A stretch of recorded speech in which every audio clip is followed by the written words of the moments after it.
I'll wait for the notice. It says we're live. There we go. We're home, and look who's here. We got a bunch of people here. We got Coin Dragon. We got Jeff Schumar. I was talking with Blues Coin. Geez, I don't know, 20 minutes ago, about an idea, and it's real simple. We get a bunch of channels, a whole bunch of them, and everybody puts up a 5-minute video, maybe a 10-minute if you want to go long-winded, with the subject being tips for new collectors. Now, last week during the Q&A, we like to have a discussion subject during the Q&A on Thursday nights. And last week, that was our subject. And we went on for 45 minutes and really just kissed the surface of what we could talk about. But a lot of these tips, they're darn like don't clean your coins, and explain why don't clean your coins, or learn to identify the darn things, or focus on grading, different tips for these new collectors just getting started.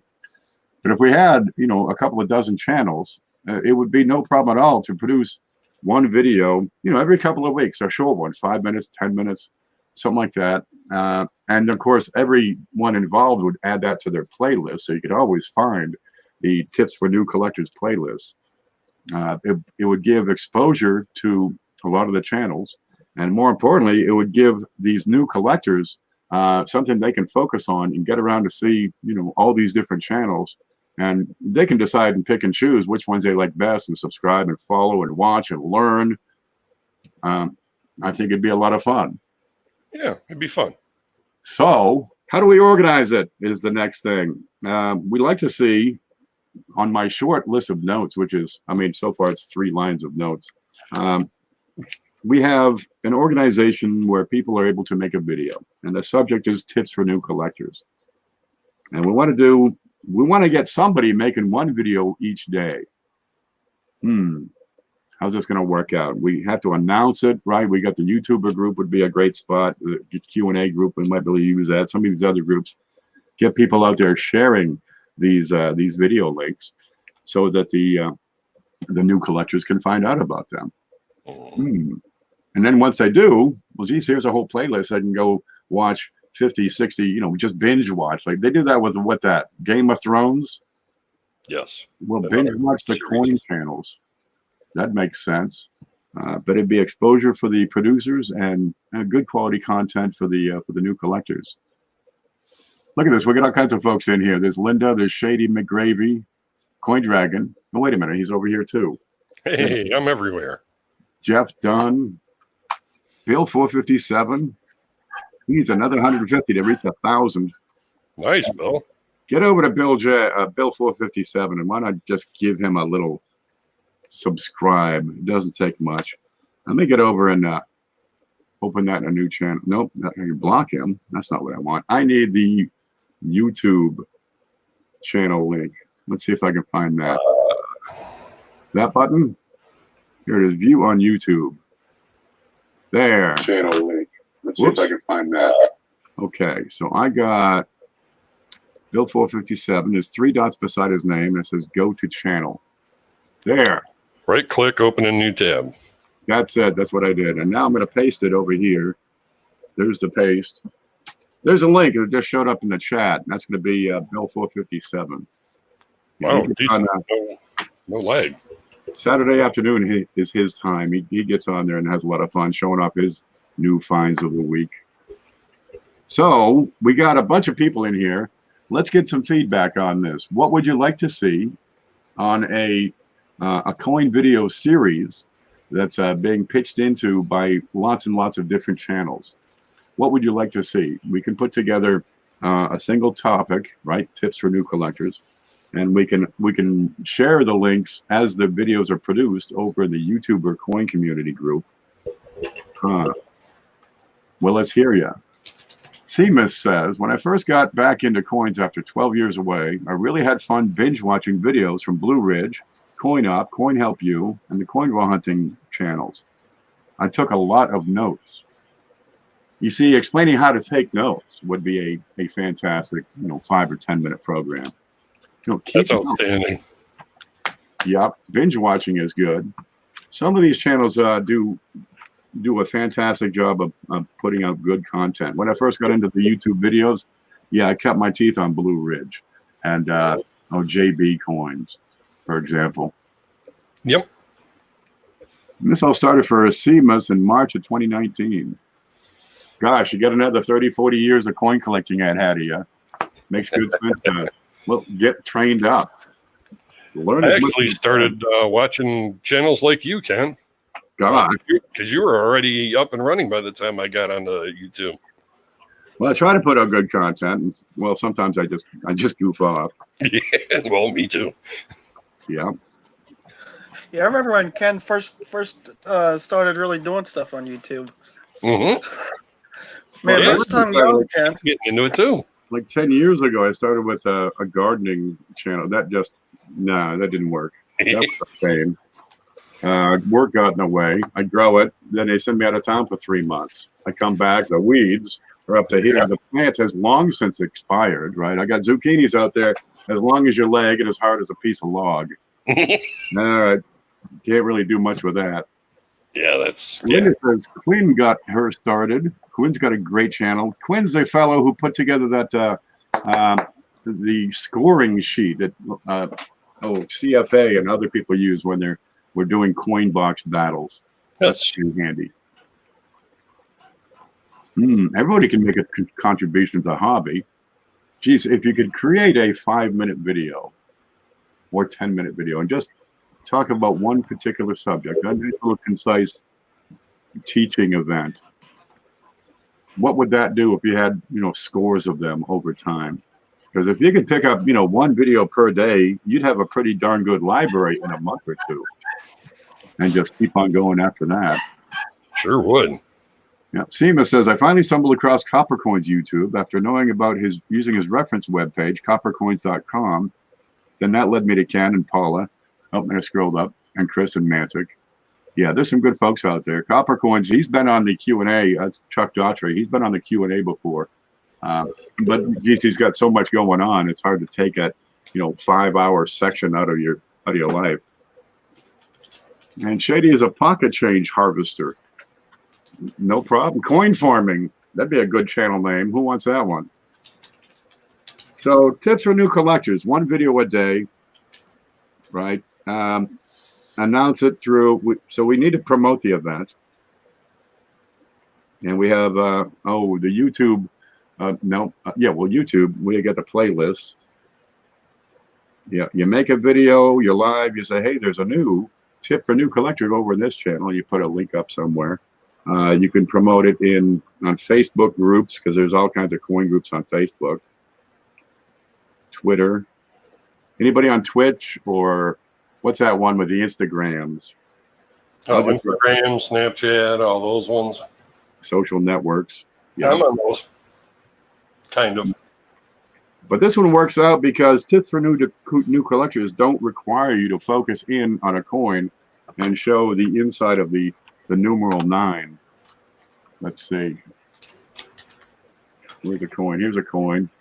And I don't have to zoom in and show the inside of the number 9 if I'm talking to new collectors.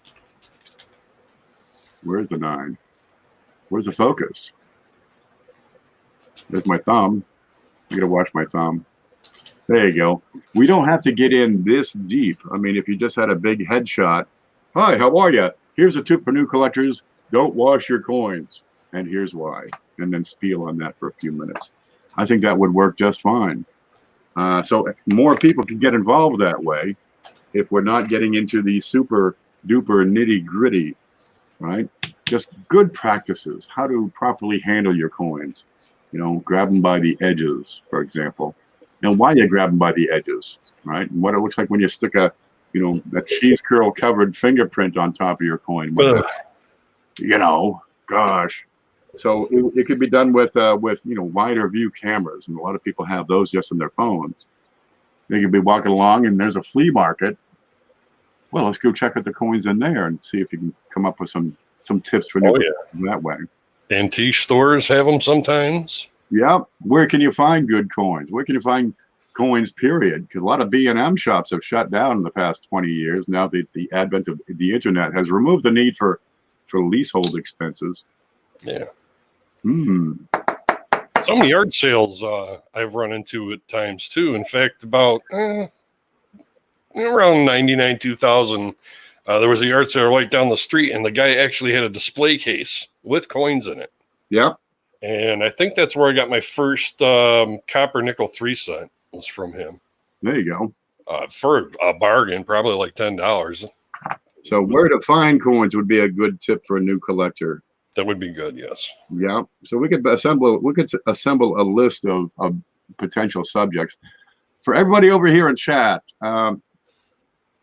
After the video is done, right, the comment section below will be open. That's a good spot to put in a subject for new collectors, right? If you'd like, I have an idea. How about this? Or better yet, think about making a video yourself. That would work. Okay, we need a home base, right? So I'm going to suggest, let's see, where the heck is it? I'm going to suggest using the YouTuber group on Facebook. Here's a screen. Let's see if we can see that.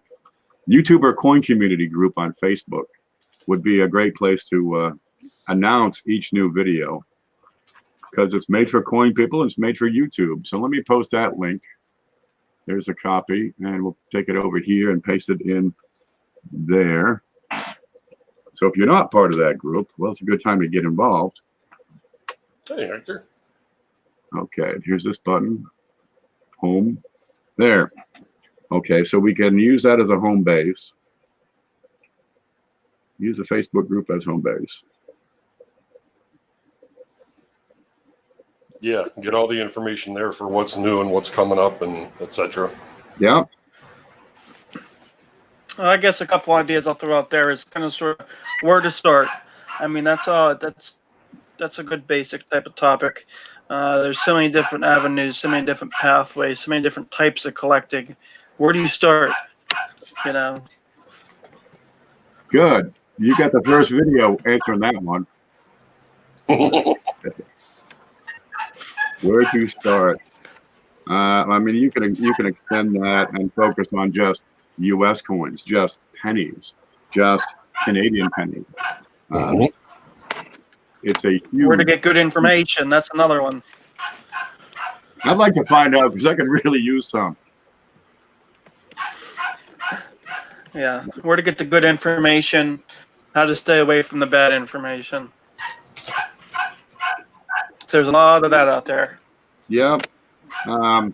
It'd be a good one just to, talk about being an observer before being a participant. I see a lot of people, they see, 2 coins, and now they're an expert, and they start sharing their information based on what they know, and they haven't studied enough to really offer good information. So they're saying things like, ooh, I know what that is. That's a matriculated diambulation. That's because of Event Clean. I saw it on Facebook. Yeah, Blues going the other day. I had some notes on that too. That was clever. Yeah, but when you got a perambulation on the feeder fingers, you got to have an off planchet strike, and they're really difficult to detect. Bill says, for me, I do not know what to do next. I started collecting too many coins. Gosh, what do you do when you have too many coins? Is there such a thing? I don't know about it. Really. Storage-wise, maybe. Yeah. Yeah, I was talking about that in the beginning. Man, I wish somebody would have came up and smacked me upside the head and told me to have some patience. And when I first started collecting, you just get so much and so much. You keep on buying. And the stuff you're buying is not good stuff when it comes down to it. You're buying a bargain bin, stuff that's going to have no value in the long run. You're paying 15 cents for a 12-cent penny. Well, okay, you got another one, and then you buy 5,000 wheat pennies, and then you buy another 5,000. I've had hundreds of thousands just piled up around here before. Yeah, quantity versus quality. Get into the higher grades, the better coins, the nicer ones. Hey, there's nothing wrong with quality, there's nothing wrong with quantity, but a lot of new collectors think that more is better. Well, it is, but there's a better, the betterest when you get into higher quality coins, high grade coins, more rare. Like this little lovely here is my icon. Yeah, that woody thing. There's a neat one. That's a vast subject to explore. How it happens, why it happens. Do they have more value? And I'm thinking, yeah, because people eat those things up. Yeah. Now, see, that's a perambulated die right there. That's how those things happen. The whole design got bent over. See, the plane got bent. Yeah, that's the result of a bent plane. Seema says, I have gotten a BU set rolls, search them, and then have the leftovers. Who's actually going to be interested in buying my leftover rolls of BU sets? I hang on to mine until I come up with one or two, which I usually do in circulation, that will fit into a BU roll. There you go. Get another. You get 50 BU rolls. You take one out of everything. Well, you still have 49 BU rolls, and then you move those out. There you go. Put them up on eBay. Best way to coin roll hunt. Is there a best way? I'll get a few tips for that. Yep. Oh, there you go. We could do like a month, and not only tips for new collectors, but tips for new collectors about coin roll hunting, or the nickel month, or some darn thing. Which is more likely to produce goodies? Yeah, customer wrapped, or say Loomis wrapped, or whoever. Customer wrapped all the way, man. Oh yeah. Geez, you get the local coins that have not been blended with more circulation, and you have a better chance of finding good stuff because, well, once it's blended in circulation, it's a mishmash of everything that's out there. But if somebody takes their grandfather's set, his grandfather's collection, and dumps them in a Coinstar, they haven't been mixed in, and that's a gold mine right there. Oh yeah, those things have been sitting forever. Yeah, people have done it. I got a 1914D behind me in beautiful shape that a fellow picked out of the reject slot of a Coinstar machine. Cost him a penny. That's such a story. Yep. Coin roll hunting with a USB microscope changed everything for me. Well, it made me possible to see the darn things. I can't even see the screen, man. It's tough. Yeah. Okay, so we could have monthly projects. Monthly focus. Yeah, I can definitely do some coin roll hunt produced videos. Yeah. Okay. Who wants to do a 5-minute video today? We'll get the thing started. Give me a little time. I'll do it. Okay, Frank. Frank will be up today. All right. When you're done, we'll put it up. Label it. We should have a common label. Yeah, a common label, and also we got to work on the tags, and put in tips for new collectors in the tags to the video. That would help. You can use a hashtag tips, might work, but then you might get the waitress people. Collector tips. There you go. Or just plain hashtag tips for new collectors with no spaces in there. That might make it easier to find. And as soon as you find one of these, we'll add it to your own playlist. That would work. All right. So we're going to work on hashtag ideas. And tag. All right. Well, I hate to cut myself short here, but I gotta get going to the big boy job. Okay, big boy. When you get to work, make a 5-minute video. All right, Jeff. You take care. Good to see you again, man. All right, take care, everyone. Stay groovy. Ladies and gentlemen, Mr. Jeff Schumar. You know him, you love him, you cannot live without him. Okay, I'm going to put up a link here. Let's see if I can do this right. There's the copy. All right. And I'm going to put this, I'm going to take a risk and put this over here in the chat. So you'll be able to jump in and put in your 5 cents or 2 cents or however much you have. Let's see if that works. I'll use gaze.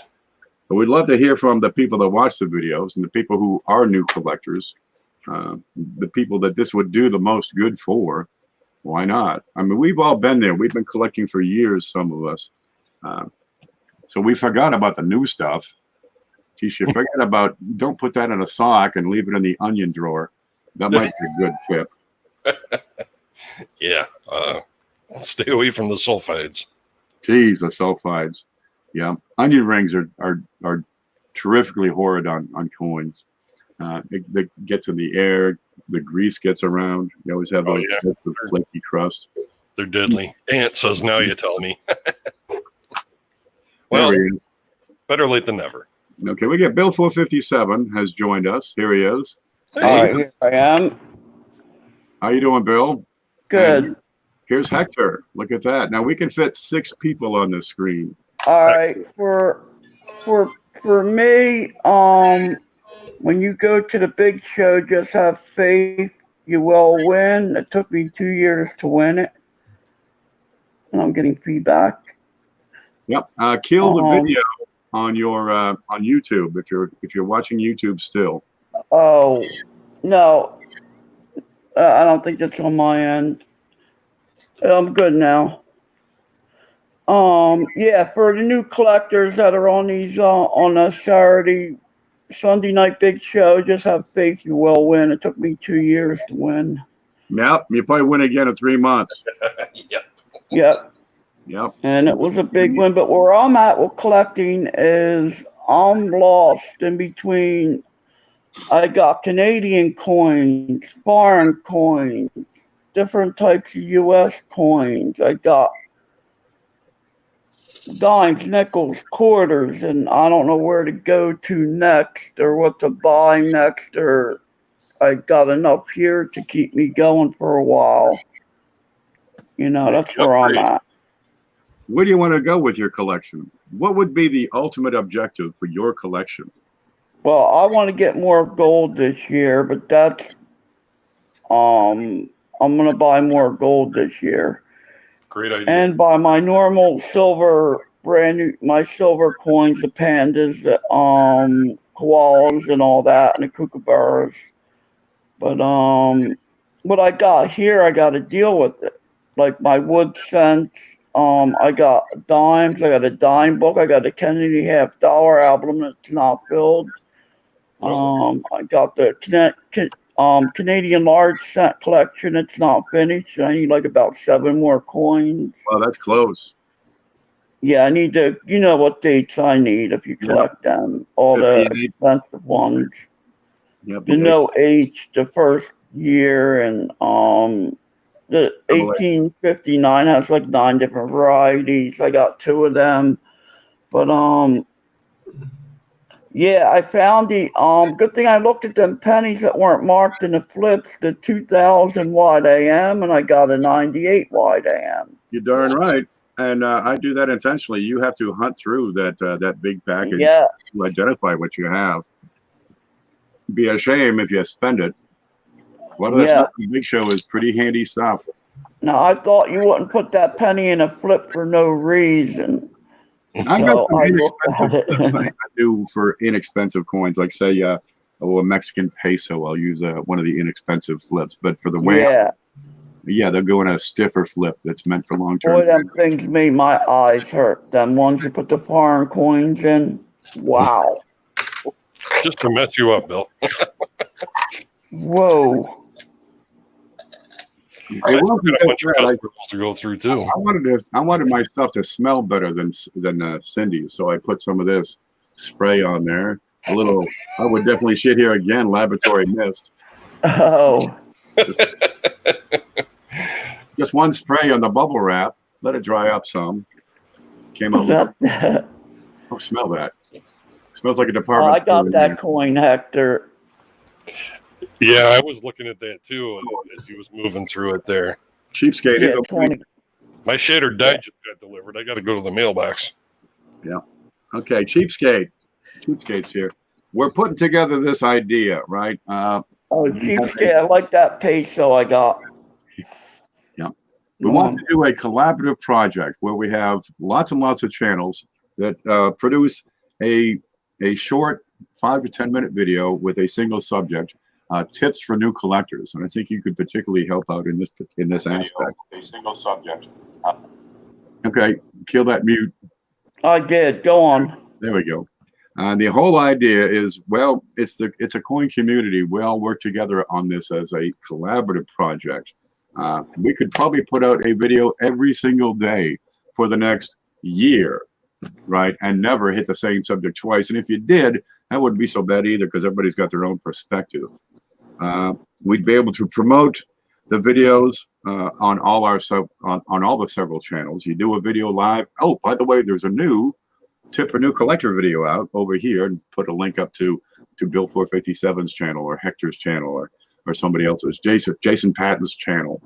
I think it would help get some exposure for the channels and get some good information out for the new collectors. Ken, when you said the categories, hey, good morning, first of all. When you say categories and you make small, short, 5-minute, 10-minute videos, will they be categorized? Like, for example, how do you find, let's say, the metal composition of a certain coin? Would that be a category, or would that go under a broader category? Just make a video. Just make a video. Okay. Make the video, and we'll call it Tip for New Collector number 117 or something like that. Yeah, because I'm collecting coins only by date in books. That was my first original start. But now that I'm getting into more of the varieties and the rarity of the coins, the quality, the grading of it now, I'm a little hard to find tutorials on grading short ones. Most of them are pretty long, and That's a lot to it. yeah, and they're too broad.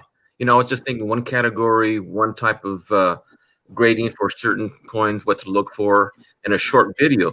But most of them are really long, and for a new collector, for me to catch up on all that information, it is overwhelming. It's like drinking from a fire hose, ain't it? Yeah. Yeah. So I was thinking maybe within individual, whoever's collaboratively has the authority or the way of categorizing smaller themes into categories, so that we can press one playlist and that has nothing but pennies of 1 year, or pennies of a certain variety. That would be no problem. I'm sure everybody who's involved would create their own playlist. Sometimes you have one fellow who likes to talk about silver dollars. Maybe he'll just have a playlist or tips for new collectors that concern silver dollars. Yeah, that was my concern, was the control over the information, and if it's going to be scattered all over the place, or how it's going to be organized. Well, you do the best to produce the best quality video that you can. Correct. And then we're hoping, of course, that all the other people involved would add that to their own playlist. Mm-hmm. Because my playlist can be different from Coin Dragon's playlist. Yeah. I like Bill 457. He doesn't like Bill 457. So my playlist would include Bill, but his might not, for example. When I got on here, before I really made a lot of videos, I made a playlist of all coin eras, from Blue Ridge, JB Coins, and Coin Op. So you make your own playlist, so you go back and check it. Yeah. I mean, you find a video. I make a playlist with all my videos. I make them with everybody else's videos. There you go. That's how I did it. Go deep. You're able to concentrate all these videos from all these channels into a single subject matter. And even if it's not for your own use, other people can access those playlists. And here's where I'm lost. I got a gold kookaburra here. I bought a 10th ounce gold. It's we. Yeah, he said we. And I'm getting the 2020 Rwanda Bush Babies, the gold kookaburra, which is we. It's a 10th ounce of gold. I mean, where should I go? I got $50. I got large cents. I got a messed up head of hair. I got all kind of stuff. I'm like, what? I was just thinking, what kind of books should I buy? A book to put them in, display them. I don't want to throw them in a closet in a box, Yeah. Well, geez, a 5-minute I mean, video. that's where I'm at right now. Don't type in a video in storage level 1 and storage level 2, because you can always go to another level of storage. Some people, I used, let's see, my sister had a, well, first I used a little Tupperware bowl. Then my sister had a jewelry box about that big. It was old and, ratty and busted up and shredded. And she drew like flowers and shit on it. But I needed more because my collection outgrew that little jewelry box that was this big. My father had a tackle box out in the shed he wasn't using. I brought that thing and cleaned it up. And now I got a tackle box that's this big. I mean, it's huge. I could fit. Yeah, I mean, for like displaying my kookaburras, my 1 ounce rounds, my silver eagles, you buy a book for that. You buy a dance go for the eagles, but I don't got that many of them. But something to display all the kookaburras, the pandas. I don't know what to do with them. I mean, there's a lot of things that are great to display, but some of these, you're better off to hide that away, to tuck it away safely and securely. Yeah. In a place where it's not going to get screwed up. If the house burns down, the coin is safe. There's coins worth more than my house, I'll tell you that. Your pirate chests, absolutely. Plus, I got this I made up, but it got filled up pretty quick. I had this idea from you, Ken, with the boxes to make the holders for the slabs. That's a beautiful thing. Chop up cardboard. You can make any kind of container you like. Look how many I got in there. Yeah, my latest one was Steve Morgan. The post office has a website, and you can order boxes, and they'll just send them to you for free. Then it's a free supply of cardboard. He can. Yeah. On going back to the subject of having too many coins, screwed up. is the fact that I'm in the same situation where I am not that comfortable in knowing all the varieties. I'm using Variety Vista, and I'm collecting a lot of nickels, pennies, quarters, dimes, and half dollars. So I store them, but I put them in coin roll, then store them in the boxes that originally came in, so that later when I'm learning more about the varieties and the errors and the rarity of the coins, I'm able to go back and pull out a roll at a time with more confidence, saying, okay, this is an MS62 or this is a variety DD01 and I think that's what a tip that most collectors that are starting new is organization, and I think that's a huge yes, exactly. That's the simplest way to organize them. You can write on with a pen and separate them by date. Yeah. One of these is, what is it, $2.16 at Walmart. Well, even when I buy I have this plastic 13 chambered box. It's 1 inch by, I'd say 6 by 7, and it has 13 chambers. And I put them individually as I do the coin roll at the same time. So I'm separating and storing them. And when my wife says clean up my mess, it's easy. I just pick up the plastic cases, and I've got 10 of them, and then I roll them up, count 50, put them away, and I'm sorting them out. The other day I pulled out a 1971 RPM S because I took my time to look back and look at it, and I said, hey, there's something wrong with that S. So I went to Variety Vista, I'm sorry, and I looked at it, and guess what? It was an RPM. Yeah. Yeah, see, I need to really get a scope. Wait, what's I got in chat here? I need to get a scope big time. Well, geez, I've done videos on decent cameras for cheap prices. They're out there. I got a USB 2.0 digital. It's less than $20, and it does fine for me. Mm-hmm. It doesn't get like micro, like close up to to see the values and divots inside of a coin, but it does give you broad detail. It gives you detail of the coin's date, any errors you might pick up. But to take a photograph up close, I would need a better camera. Like these. Yeah, but yeah, decent. There we go. Here's a neat thing for storage. Right, those toolboxes, you got all kinds of compartments, but they have changed over the years, and now you got some wonderful things. You got these little storage compartments. Let's see, we can have a look at these. I've taken these on job sites where you need, 17 different style of screw for whatever project you're doing. right? And they're handy. You can take the darn thing. Well, some of them have it. You can take the entire compartment out, and you shut the lid so you don't jumble up everything else. And they're cost effective, 16, 17 bucks. You got them where they it's like a box that fits in a shelf. Different styles that are out there, and these are handy. Well, I had some like that for different value resistors and capacitors and stuff when I was doing my electronic stuff. Here you go. They work awesome. You got several compartments in each tray, and each tray fits on a shelf. There you go. What do you got there? You got nuts, you got bolts, you got screws, you got electrical stuff, you got these little round things. You've got some stuff I've never seen before. What are those? Eye hooks? Yeah, I want to organize my eye hooks, fender washers. Well, imagine instead, this box is for pennies. This one's for nickels. This one's for quarters, halves, dollars, and then other stuff.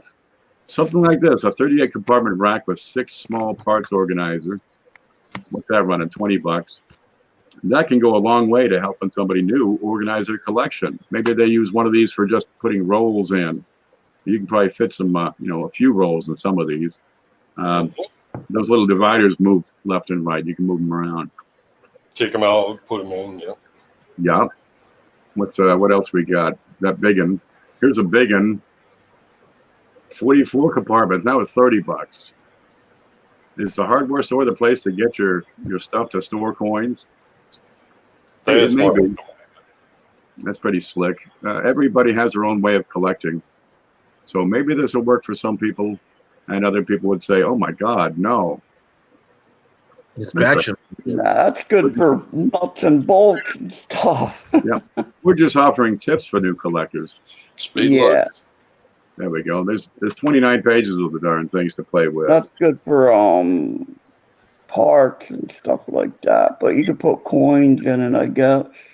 Oh yeah, just label them. Here's one. It's $2.50.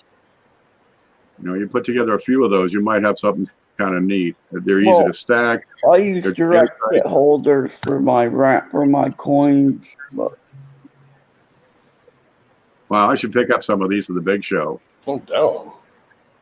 That'd be neat. Even a small 13 compartment, 7x6, 1 inch deep, holds more than $1 in each of those cubicles. Oh yeah, storage is not a problem. There are plenty of storage solutions. I'm going to put that under subjects. Okay. Yeah, I get the coin tubes for the coins, and I've got the felt bags for my I don't want to go into much detail where I put my stuff though. Oh, we don't need to coin know. tubes I get, and the direct fit holders for the round for my coins, and they last. I had some in there for 12 years, and they're still good. No toning, nothing on them. Yeah, I store all my coins right beside my guns. Yeah. I don't have, Other than that, You got to get past the gun room. I don't have. yeah. Just have two Dobermans. They're mobile. Yep. Very And they'll do it me before I get my gun. But I don't have one. That cat. A really mean gerbil. Maybe some sea bass with lasers. Yeah.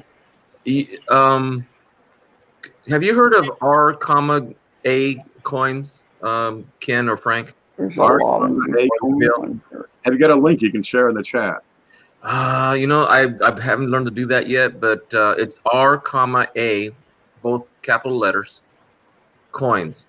This guy has 53,500 subscribers, and is Spanish speaking only. Oh. Yeah, and he does American coins. He's very knowledgeable. I've been trying to, get on a one-on-one basis on communicating with him, but he has a huge channel on Sunday nights that's unbelievable, and it's mostly American coinage, but it's all in Spanish. But it's all in Spanish. There you go. Yeah. Yeah, I'm looking at his channel now. It's R, A coins. Link up over in the chat. Let's see. What is this one? Can brush up on my Espanol. Yeah, because there's some really good channels out there who don't have subscribers. Another one, Daniel Martel. There's that one guy that collects the 50 pences over in UK. They sell them in bags, not rolls over there, and he goes through them. That's a pretty cool channel. Yeah, he's got scores and scores of videos, and I can't understand a lick of what he's saying. Yeah, and it's all American coinage. Yeah. Vehicles, quarters, Jefferson. Well, I mean, YouTube is worldwide. I mean, it just ain't in the U.S. So I've been trying to get his attention, but it's like he's overwhelmed with people. You can get Hector, can you translate them videos on everything on YouTube? You can translate them or get like the closed caption translator or something. Yeah. But another one is Daniel Martell. Yep, I'm going to see if we can run closed captions on this. I got it on mute. Let's see. Subtitles. Okay, we got subtitles for the commercial. He's got a 1960 Jefferson nickel he's talking about. Ooh, no. And no closed captions. Wow, there's a step in the right direction. You want to do more videos and get more reach? Put in closed captions for different languages. Always. I'm not ready for that step. The 2020 gold and silver eagles are now in stock. And believe me, his prices are not close to retail, and he does sell a lot. I just got the notification. He's in New York City. 441 a tube for 20. All right, they're in. Yeah, we got a lot of potential here to reach more new collectors. If you want the hobby to grow, well, grow the hobby. Get more people collecting. Here's another name I came across, Daniel Martell. He has 101,000 subscribers. Yeah, I'm 150 away from 1K, but I might take care of that hopefully soon. I'll be up to it. Daniel Martell, 41 subscribers. I don't think that's him. No, Daniel Martell. It's Daniel Martell. He's let's see. How do I get his? How do you spell Martell? 101,000 subscribers? Yeah, my Martel. There we go. I just found him here. 101,000 cases. He has 289 videos. Bunches of them. There you go. Urgente, no gastos tus monidas antes de ver. Can you blow that up so I can tell you some of the names of the videos? Here's a check.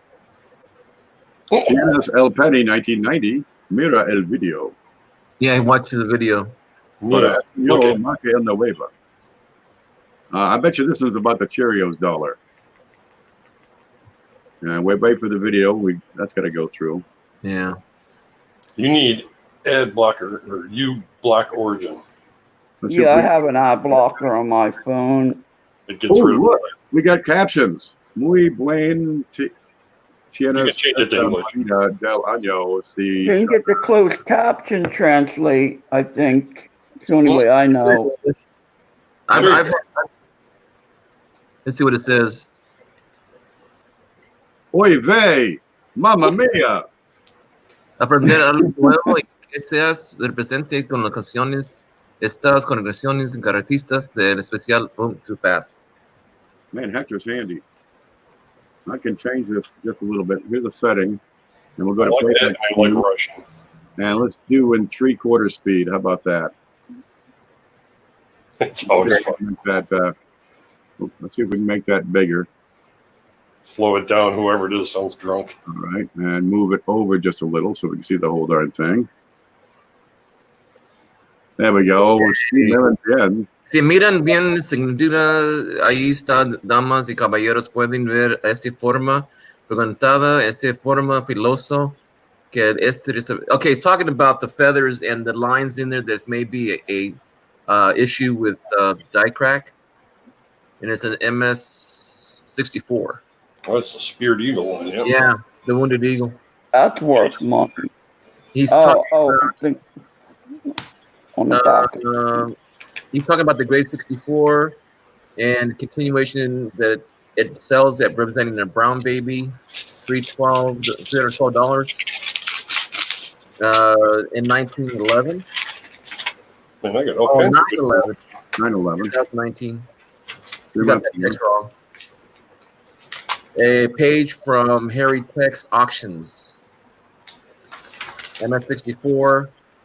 Right now in 2009 for the Sacagawea is $1, multiple errors, and such coin presented, enunciation, and C el canto, the count.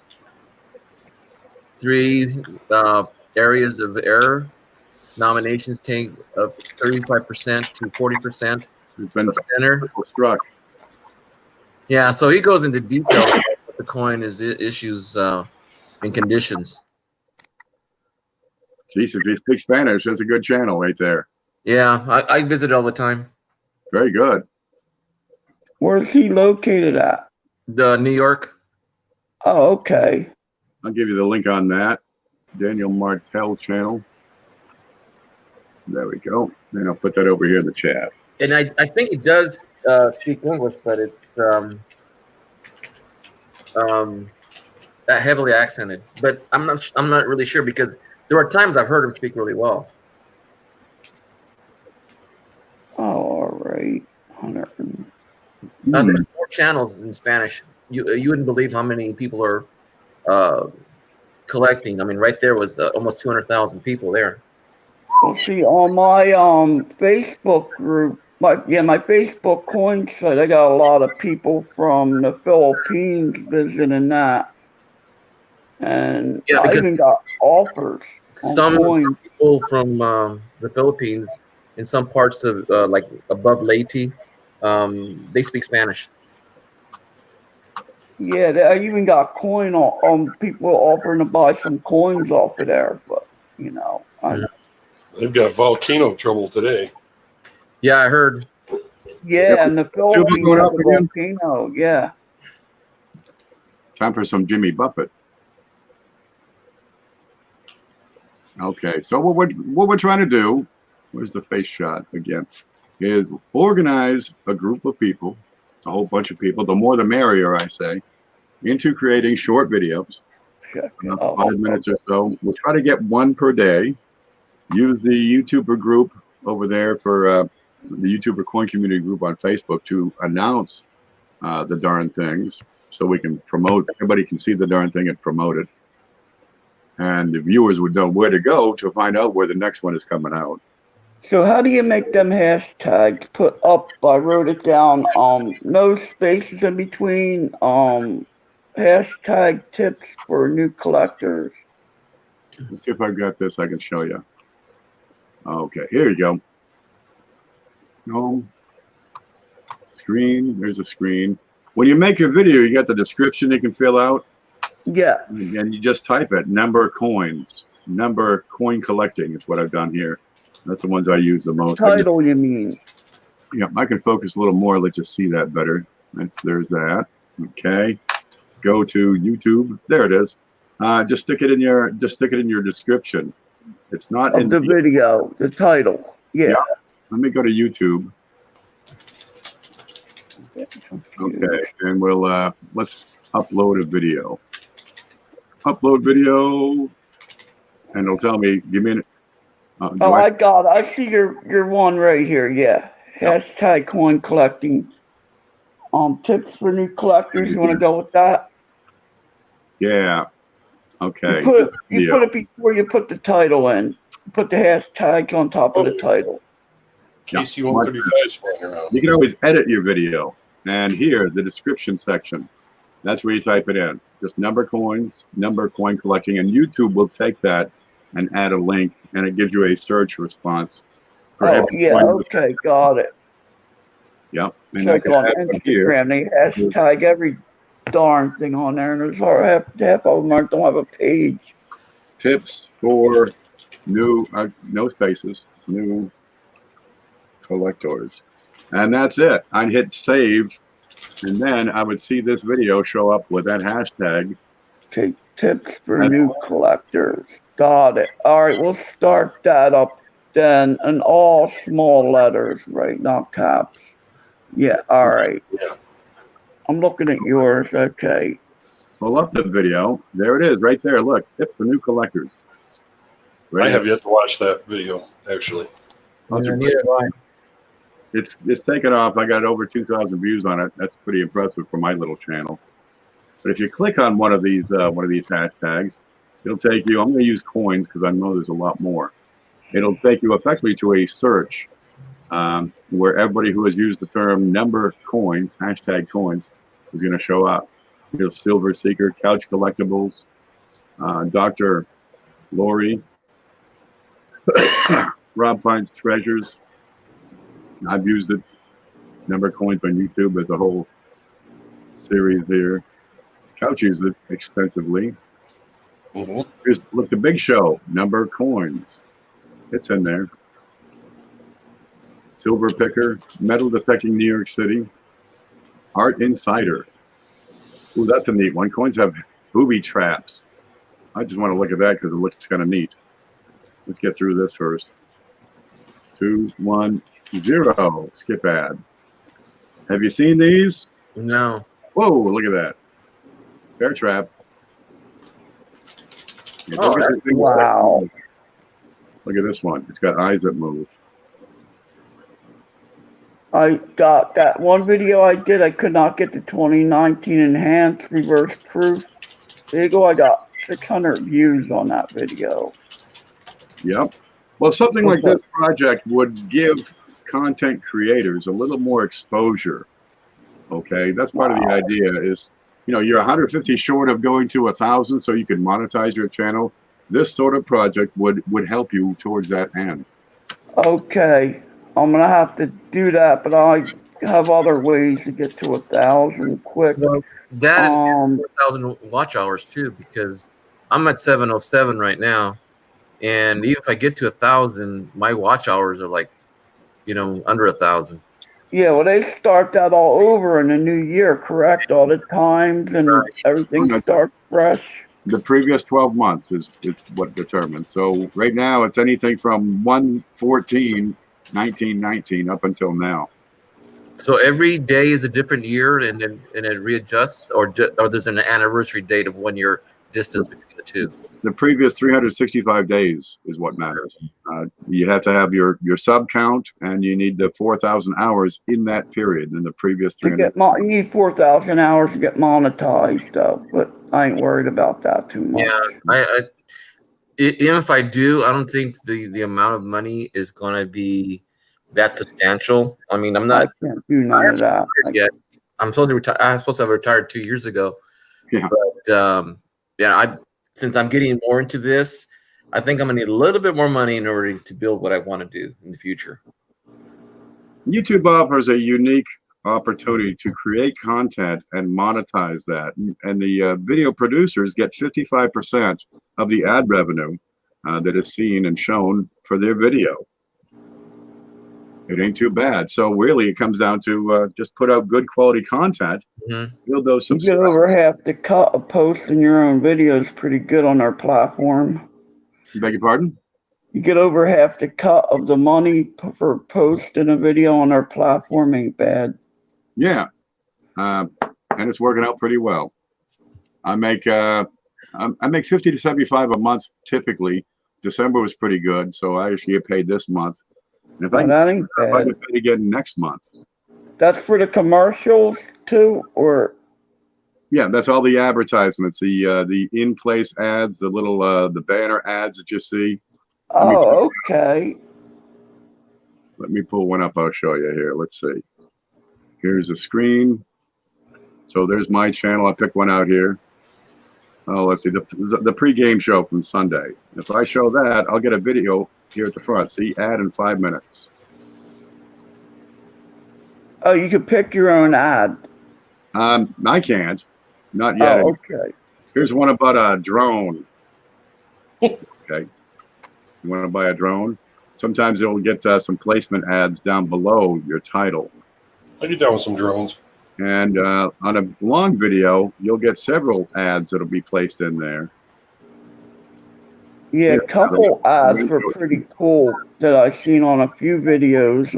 I've seen one for the Candy Crush game, which I play all the time, and the Mint had a cool ad on there. I've seen a real good ad from the Mint on a few videos a while back. So if I kill that and scroll forward a few minutes, I'll probably get another ad. That stupid mint ad you see on Facebook where they got the coin in the country and all that. Facebook is nothing but ads now. Yeah. Every fifth post. It's just You know, I dumb. want to look at my sister's kid. Here's one. Oh goodness! I think I learned how to do what do you call copy a link from.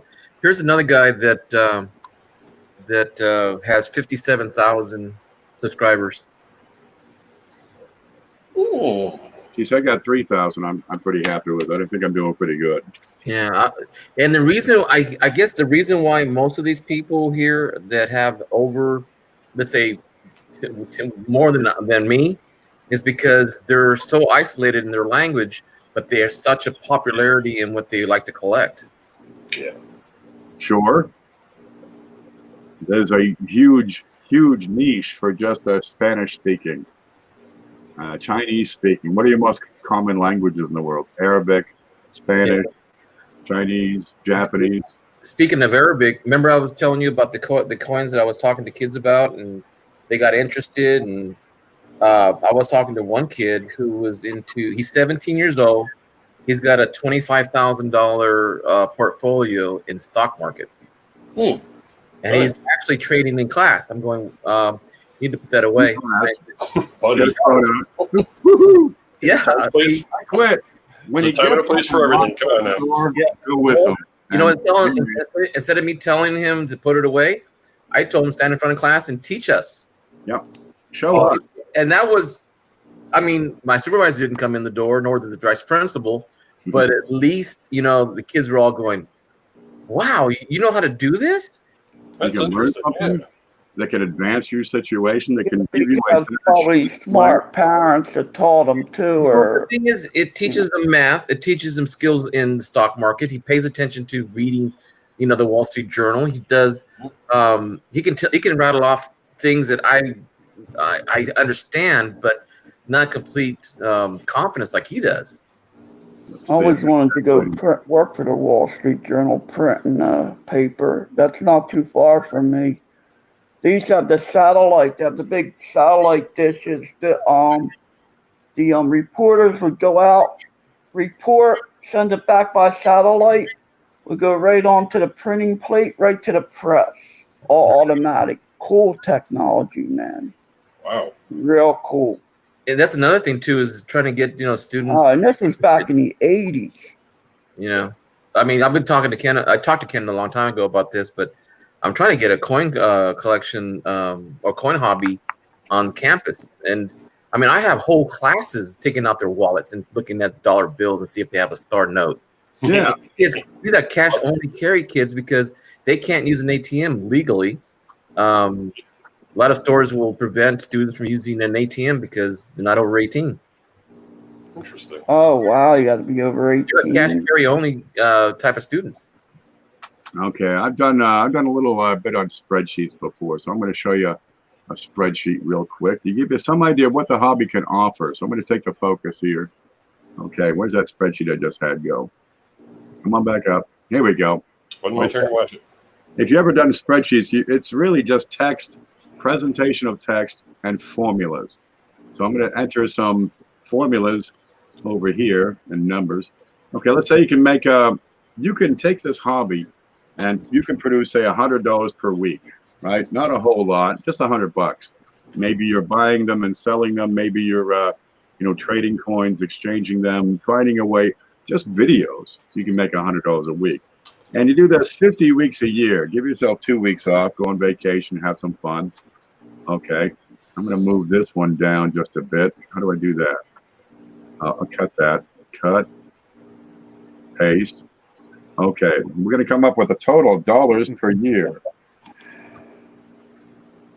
Which, that one didn't. Screenshot that. Let me get the size back up on that. One moment. 22. Okay, dollars per year is going to equal, ready? Here's a formula. I type it in. Equals Some. that, I just select it, times that. Well, that's $5,000 a year. You do that for 30 years, equals your yearly times 30 years. That's $150,000. You can get a house for half that in lots of places in this nation. 150,000 bucks in a decent town. Yeah, that's life changing. This is what the hobby can offer you. Even if you're making minimum wage, washing dishes at a greasy spoon diner, if you know what you're doing in the coin business, if you're able to identify the coins properly and correctly and find those cherries, those coins that are worth money, and turn it into a small income of $100 a week, that's a house in 30 years. Yeah, you could make it. But the way I do it, if I need pocket money, I sell a few items at the coin meeting auction or wherever at the coin shop. I'm not talking massive amount of money, but I never went broke in 12 years. There you go. The I hobby had money when I needed it. Another aspect of that, I have not been able to save, 15, 20 bucks a week, to put in a savings account, right? But just me taking, let's say $25, I'm going to keep about the ballpark, about $3 or $4. But I do that 3 or 4 times a week. That's already 20 bucks. And I put those aside, and then they're going to raise in value. And then if I go through them again, I might find an RPM, a DDO, a verse or reverse. And it just seems it builds up automatically without you really thinking about it. I told my kids I just found an RPM 71S, and she goes, "Well, what's it worth? 2 cents?" I said, "No, $15." She looks at me going, Well, "No, you're saving them." See, my problem would be a place to sell all that stuff. Like like the 2-feathered buffalo and all that. I'm not on eBay, or nothing like that. My thing is I selling. gotta start doing an auction. Shipping costs is like, I haven't really got into that aspect of shipping stuff. $4. Yeah, Okay. $4 for. Here's the screen here. Here's a screenshot, and I got Facebook pulled up. Oh, that's the wrong one. Wait, where's the coin groups? Here's a coin group you can sell coins in. Jimmy's.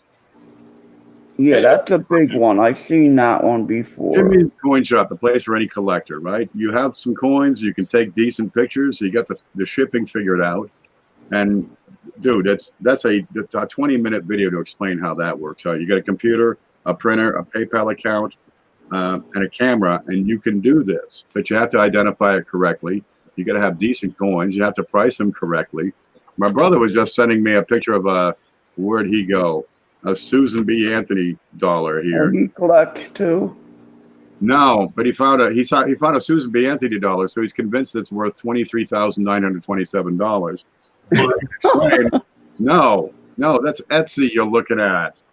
Okay. How much is this worth? He wants to know. I said, well, it's right there. It's written on the back. Oh, that Etsy pops up on every Google search anymore. Yep. But Facebook is a great place to get started if you want to sell coins, right? Is it commission based on the site? Beg your pardon? Did they get a commission off of the sale? Nope. You pay 3% for PayPal fees, and that's how you get paid. It's the ideal. Silver Miners is a good one. Surely. Too, on Facebook, Silver Miners. See, I didn't know about that. Fans of Lincoln Cents, the RPM Sales Group, DC Coins, that's David Carter, the carrier. Here he is. That's another big one. DC Coins, pretty join big, but Silver Miners. But See what's going on. Become familiar with some of these people. You can sell your coins. Yeah, I didn't know any about these. Yeah. But I don't go on Facebook either. Yeah, there's a USA Coin Book. Here's another.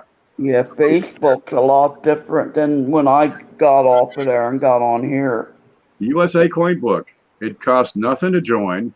They do get 2%, right? But you don't have to pay that till you've earned $10. Till you owe them $10. Right, and you can get on here and sell your coin. Let's see. What do you like? How about Lincoln Cents? Lincoln Memorial Cents. There we go. What do you like? A 1970S?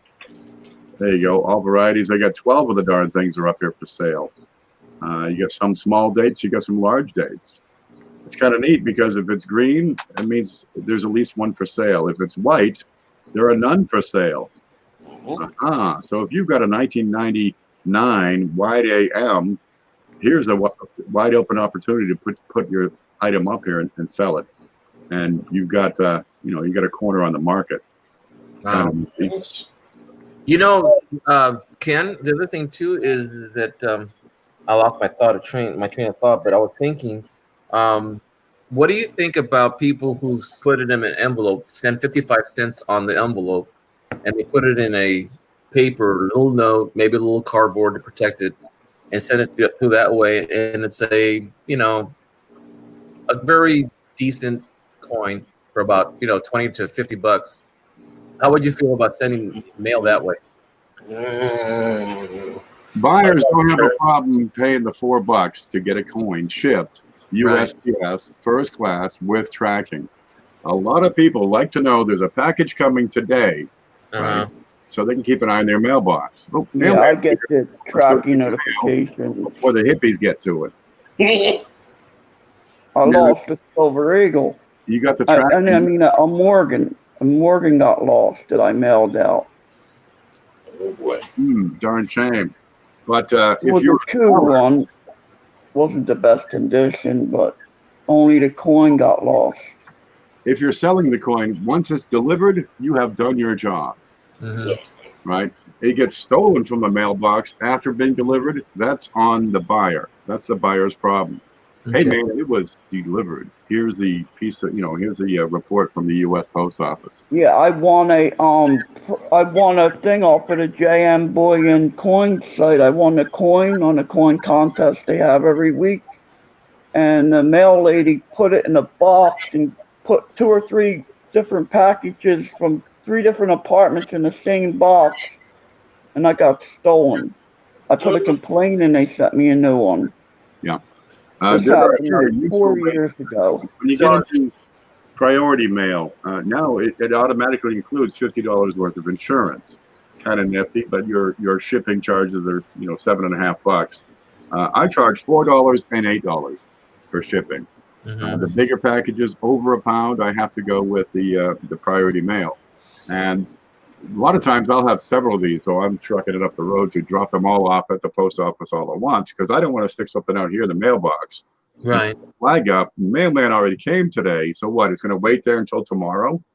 You get the FedEx Smart Post. Yeah, there's different ways to ship that are going to be effective for UPS has Smart Post now, but the U.S. Post Office ain't doing FedEx Smart Post no more. Yeah, but if you just I don't know if that'll help you. Drop your coin in. There you go, with no protection at all. Slap a stamp on it. These things go to the post office, and they got little readers, right? They zip through, and they're going to print a little barcode on the bottom once it's read. But these readers have little turns in them, so it's going to go in and turn right.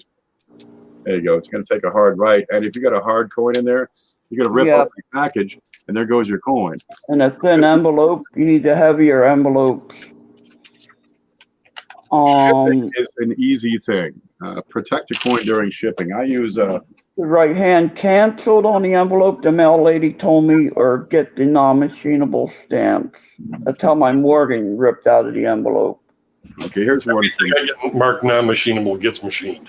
It doesn't make a difference, it seems, anymore. These padded mailers cost a nickel, maybe 10 cents. I get them in cases of 250. It cost me $27. I knew you got them. Yeah. They're pretty colored. It's a cheapskate package. Yeah, it is. It's got padding in there. He's got his coin wrapped up. Here's an invoice. Everything fits in there. It costs 10 cents. If you print up the label, right? It's a nickel for the shipping label. Maybe a penny and a half for the printer ink. How tight you want to get into it. And I can ship this from right here. I can print up the shipping, pay for the shipping right here online. And it's problem free. I don't have to drive the 20 miles to get to the post office. But these things, look, I've done videos on how to protect a coin. There it is. So you have your coin in a holder, right? You wrap that up in some, let's see. Here's some. Construction paper. Up in some bubble wrap. Okay. See your mailers when they come in, and you can chop those up first to wrap your coins. Okay, here we go. Pair of scissors. Bunch of goodies in the mail today. I'm going to cut this here bubble wrap. Cricket farts. cricket parts. All right, there's some bubble wrap. I'm going to wrap my coin in bubble wrap. Huh? Check that Let's out. do it the way Bill J's ship says. I could add some tape on there so it doesn't come out. Please don't wrap it and wrap it and wrap it and wrap it so I cannot get in. Yeah. Now, I'll need a piece of cardboard. So I'll take somebody's shipping where they sent something to me and cut some cardboard out of there. That's why I have a razor around. Okay. Here's Ken's box. That's what I got. That was a nice win. Now I can take that cardboard and wrap my coin in it. Congratulations, Bill. It has been a long Well, I've time. got armor. Right? I'm flipping a $25 coin. I don't want that thing screwed up. I have a tape dispenser. These are simple things. This is level 1. Yes. Add some tape, and that thing ain't never coming around.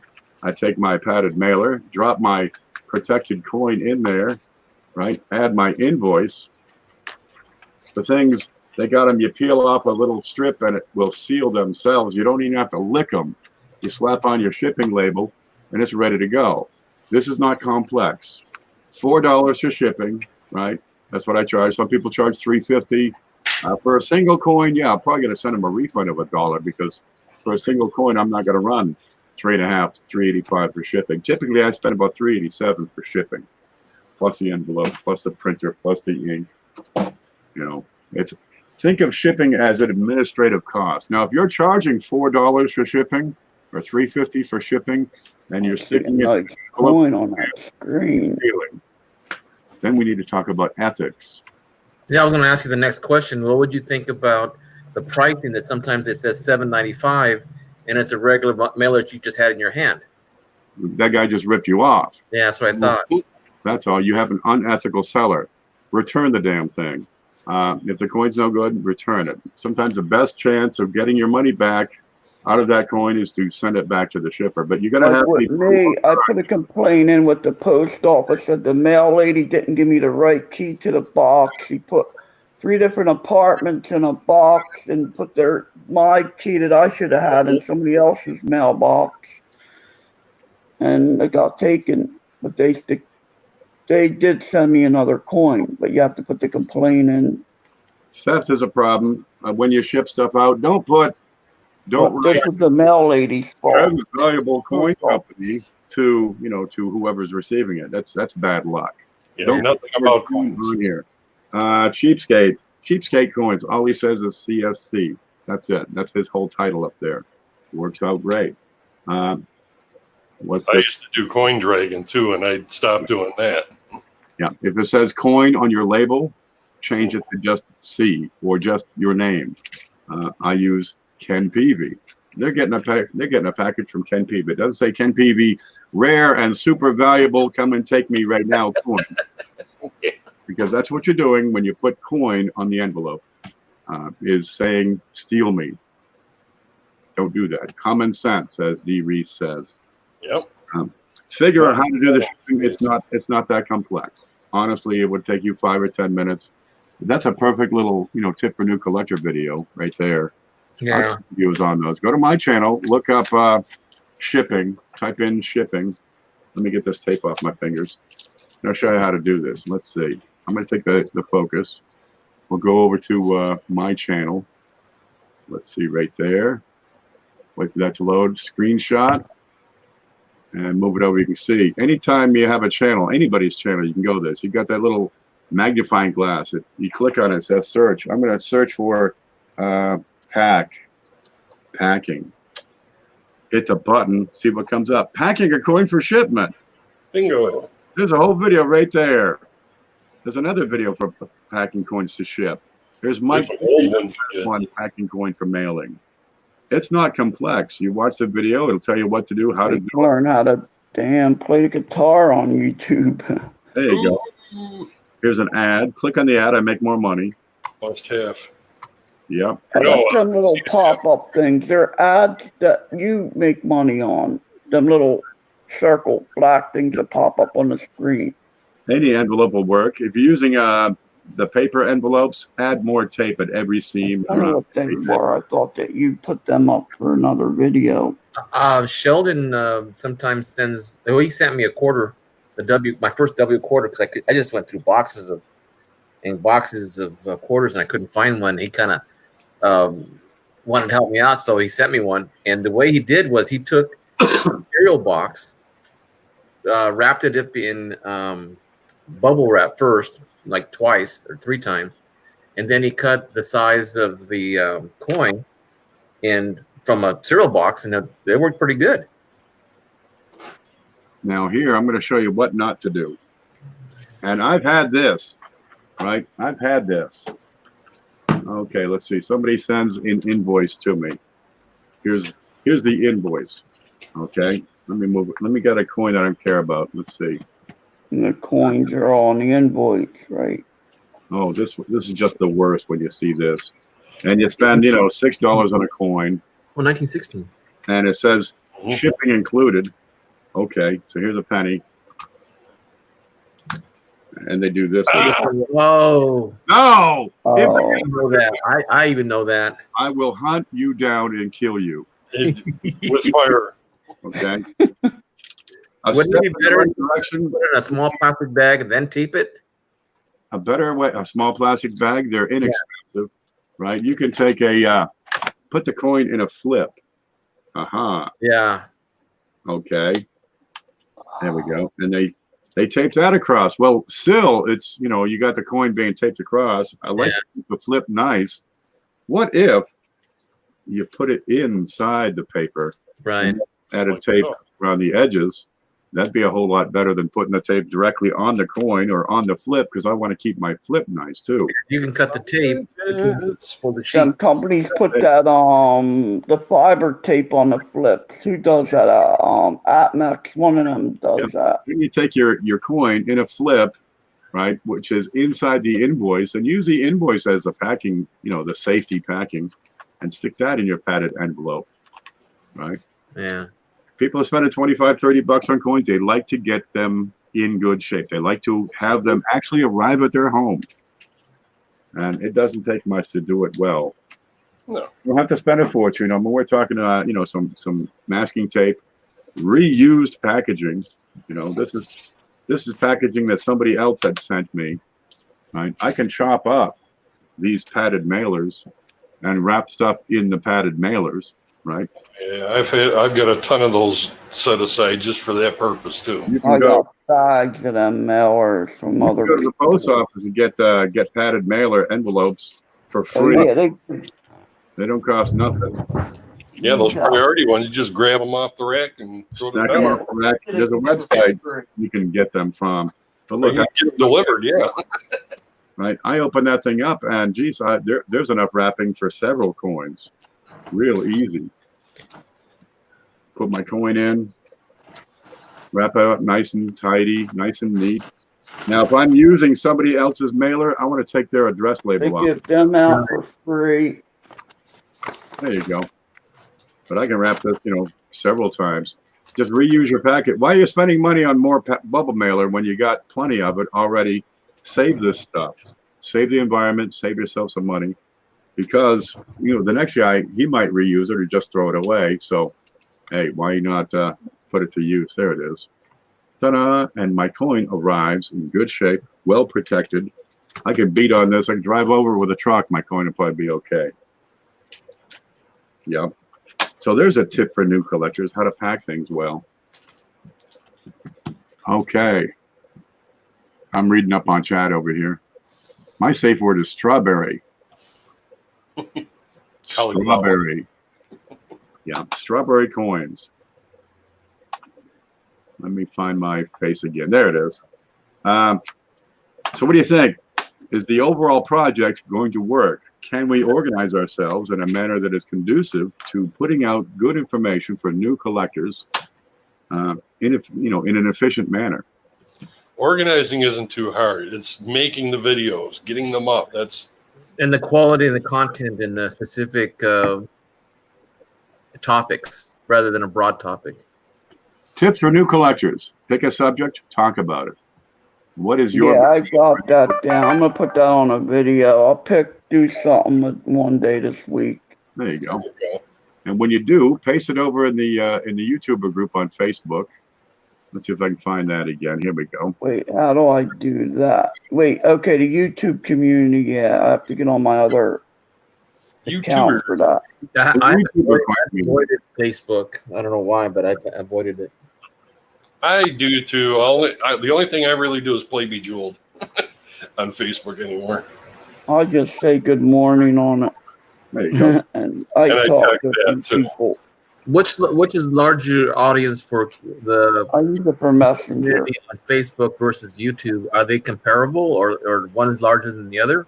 You can't compare the two. YouTube's a whole different platform. You can't compare them. There are tens of thousands of people in these groups on Facebook. Tens of thousands. And honestly, the Facebook coin groups are growing. They are big for buying and selling. They're better for buying and selling than YouTube is. YouTube buying and selling is more auctions. Facebook, it's more private. Yep. You want to put it that way. There's a lot of sensationalism on on YouTube, and on those auctions, they tend to get out of hand quite often. Now, Facebook, you got a chance to correspond one-on-one with. They the do have good deals on Facebook. Very good that I've seen. Yeah. Another topic that I've come across is using the gray sheets. A lot of people don't know about that.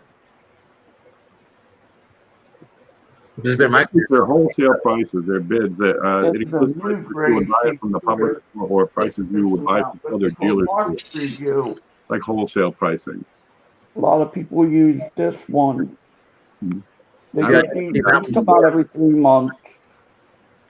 Is that the name of the magazine, Market Review, or is it what I'm This talking is like about? a gray sheet, but Okay. I think the prices are different than a gray sheet. They give these out at my coin group. I don't know what Instagram is. Yeah, I haven't used it either.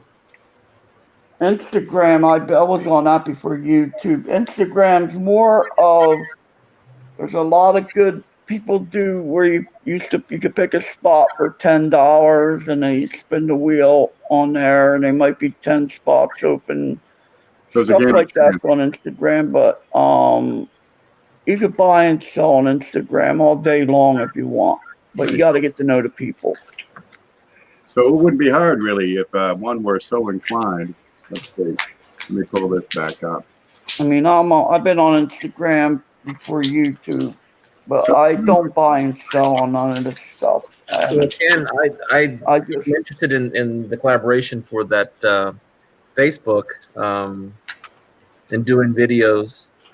Another thing too is how to get better quality videos on. I'm not so worried about the content; is how to produce the video. Is my probably lack of expertise on that part. Instagram has very good, better pictures on Instagram. When I upload my coin, I just post my coins for show on Instagram. They have a very good quality photo when you download photos on Instagram. Then them photos I'll take from there, from Instagram, and post them on my Facebook site because they're better quality. They come out better centered. Facebook always screws with the resolution when you upload a picture too. Yeah, Instagram is good for the resolution.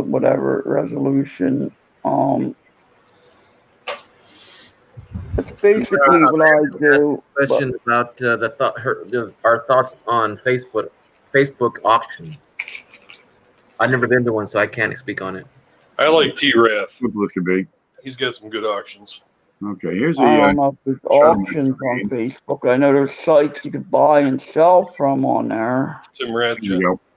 Now, I had a video last week about don't pay too much for coins, a little coin class. And what I'll do before I make that video is just grab a text editor so I can make notes and come up with, categories and better present my class, if you will.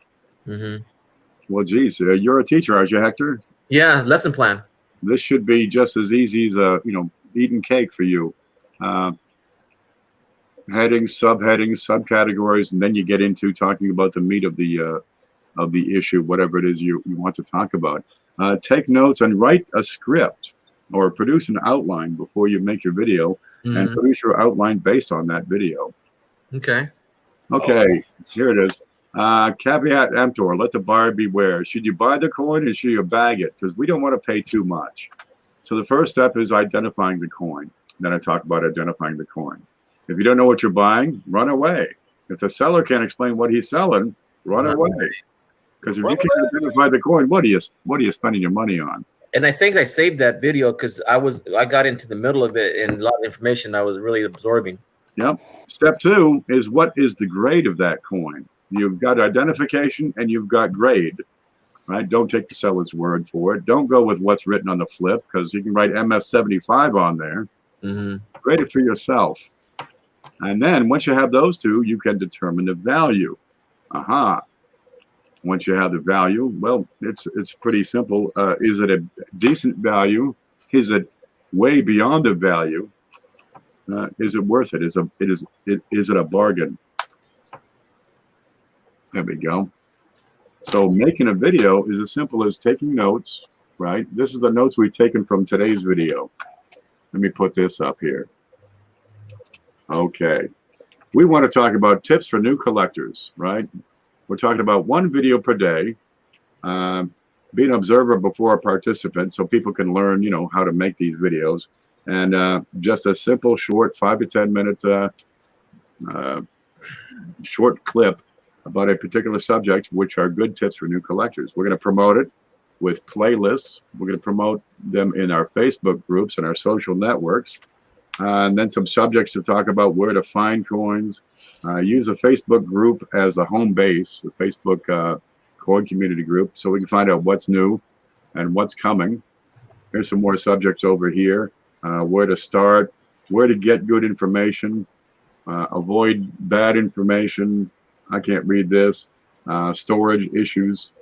Oh, let's see. We talked about hashtags. We talked about tags. We came up with ideas like monthly focusing on a particular subject, like say nickels, for example. So keep your notes, use them. It's no problem to put together a good set of notes about a particular subject, and a 5 or 10 minute video on that particular subject is a piece of cake. I agree. You can talk straight to the camera, right? You can do different photos of, let's see, your hold on desk where I can show off that coin or show how to handle that coin. Look at that. That's how you handle a coin. I can show the obverse pretty well. There we go. I can take that same coin if I wanted to look up close and put it under a microscope and show that live.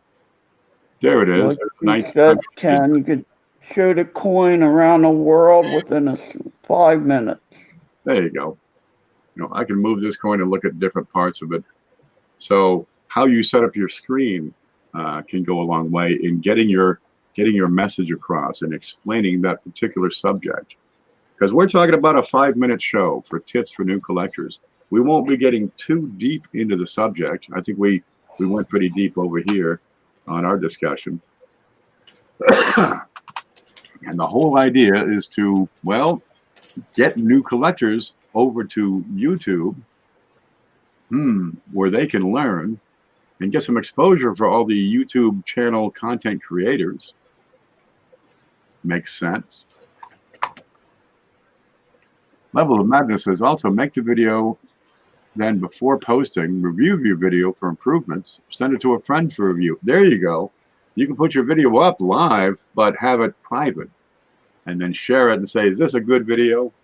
And the guy says, it's a 5-minute video, go with it. Don't be so nuts. Don't be too uptight. No, see where I'm lost. I know about photography very well, but not video making. You just made a video today. Coin Dragon, you, Hector, me, we just made a video. Yeah, I know that, but about that, if I got my own camera and hooked it up for video mode, my Canon camera, I got to learn a little bit about the colors, even on digital photography. Well, here's something I learned about video photography. I'm using an old phone, and I put it on a stand, and I can switch it from my microscope to my laptop to my camera phone using wireless, and I don't have to use the. Okay, you use on Bluetooth then. No, actually, it's on Wi-Fi. Oh, Wi-Fi, really? Yeah. I didn't know you could do that. Well, it's called Droid Cam, and it has an IP address. All I do is add it to my computer in StreamYards, and I can actually move it so that it can be an aerial shot. Nice. Yeah, now see, I got my Canon camera, my EOS T5. I hooked that up to the computer, but I got all the good equipment. I got to hook it up and get it going on OBS. That I don't know how to do. Hey, Frank. And the reason why I did that is because I don't have, this computer is a little older, but in the newer sense, it only has, I've got one for my wireless microphone, my wireless mouse and my other USB port. And I didn't have another one to put my, maybe a second camera. So I looked it up and I found out that you can use an old phone. It's a Galaxy S5 where I can put it onto my computer without having to use a USB port. All right, I got old tablets here and stuff. I got old phone. In my work, I mean, it's a what, 6-year-old? Yeah, they'll work on Wi-Fi. Any phone will work on Wi-Fi. Yeah. That's what I got, Hector. Well, Yeah. I think this is a 4 though. Okay. And the thing is These that great pictures, and I upload those to my Google Drive, and then I can do whatever I want with them. and the best thing about it is Yeah, I've been doing that, Corn Dragon. It's a good idea. it changed the angle. Yeah, exactly. Well, I've got a little setup here that's like the perfect focal length. There's my scale, and here's a little like Bluetooth speaker. Uh-huh. I put my phone on top of this, like so, and Yeah. then I can view the screen as I'm taking the picture, and it keeps it perpendicular. And you know what I use? I use Yeah. a empty box of coin. 2 of them. There you go. Whatever works, man. Yeah. Yeah, get but to get the the guy focus and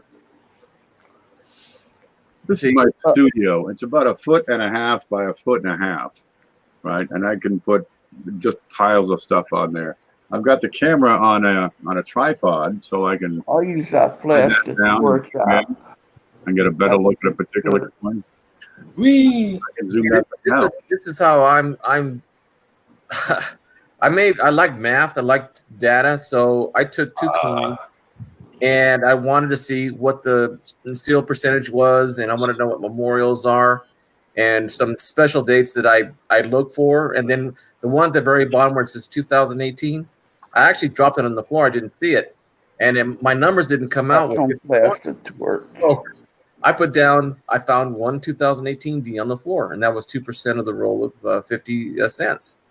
So Can't those beat are the kind that of up. things that I like to, for myself to do, to see what my percentage is out of the box that I can get. You know, is it more shields, or is it worth going more because it's getting more memorials in there? And then I went to the store, the bank, and I got $25 of customer rolls. And I've got a lot more of the 2009 Ds. I got a lot of Canadians, a lot of Wheaties. Now, how are you moving the camera right now, Hector? In my hand, Oh, okay, all right. I'm using my my phone to use it as a camera. Okay, you're okay. Yeah. So a lot of the coins that I have here are just me going, they're just extra dates. They're more, common. But for my grandkids, they love it. And they like to put them in holders, or they like to put them in, and they know how to hold them correctly. And they like going through, the stuff that it's manual and repetitive. They love doing it. 3D. Oh, geez. Don't scare us like that. Yeah, there's plenty of cameras. Let's talk about the content. Yeah. A 5-minute video about a particular subject would be good for a tip for a new collector. What are you talking? 20 to 50 sentences. Honey. I think that'd be easy enough for just about anybody to do. And if you can show, particular coins, right? Or if you're talking about packaging, right? Show that stuff up. If you want to talk about storage in boxes or albums, props come in handy. But you have everything you need in place beforehand. Amazing. You have your props, the coins, the cameras are loaded and lined up, and make your video. One fell swoop. Action, go. Yeah. And it's go time. And if you shit your pants, dude, there's nothing I can do for you. Most of the time, it's going to be good enough. We're not the government here. We just need good enough. No, we're not advertisers. But really, after you do, a dozen videos, you're going to get better. Same as anything else. Practice, practice, practice, and you're going to improve. Cheapskate's over He is nervous. He's going to improve his show with a microphone. Pretty darn handy. I could use a different light because this one's blinding. Inexpensive too. Yep. I talk into the camera and it usually works pretty well. Man, my friend got a microphone he bought at Kmart he paid 50 cents. They were going out of business. And I think it was a mic that the store used over the loudspeaker. It was big. It was a beautiful mic. The blue light special mic. Yeah. It was a PA system mic, but he got the thing for 50 cents. So we could do with a class on how to make videos. They're closed up now, finally. Amanda says that honestly, I'm not into technology to be able to even comprehend that. Well, it's just a matter of time and effort, and sometimes there's shortcuts that, as part of the coin collecting community, we can help with, people hooking up to themselves. What do you got there, Frank? Customer roll. Oh, Yeah. I got about 15 of them left. In my experience, most things having to do with YouTube, it comes down to the attempt. Just try. The attempt is oftentimes enough to succeed and make it good enough. Don't get discouraged. If all you do is try, I bet you come up with something. Something that's true too, because if you don't try, how you don't know to develop that technique? Because sometimes trial and error is more of a teacher than doing it right the first time. My first video, I didn't know I could make them until they sent me a thing. I can make a video now. I never knew I could do a video on YouTube. Anybody? And I did an old metal detecting video with a bunch of junk that I found. I did it in the kitchen, and I did other videos, and I went on from there. Hey, Ken, did you see the question Jared O was asking you? Let me find it here. On the bottom, why you want everyone to make videos? What's the benefit? Everyone should just follow you. Well, in an ideal world, everybody follows me.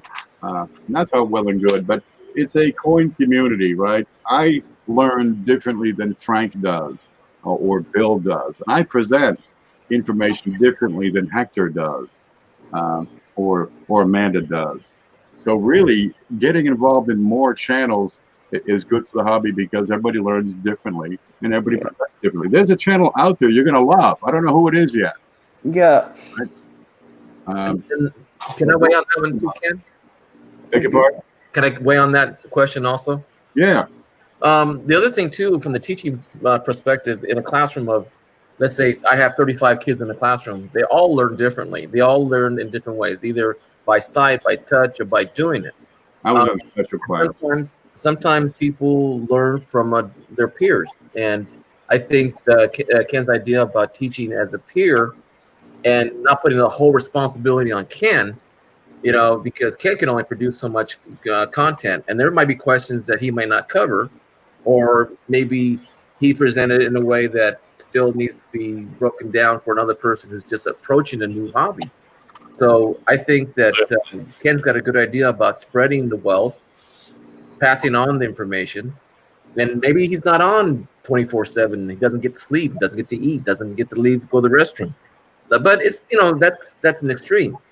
But I think sharing the responsibility of what we know and how we learned it, and then inviting other people to grow community, to feel more like a community, more of collaboration. I think is the key. And I think Ked's got a good idea there that he has time to do certain things, and he does more research, in my point of view, and we have to research, get the knowledge to spread it to other people so they can get it too.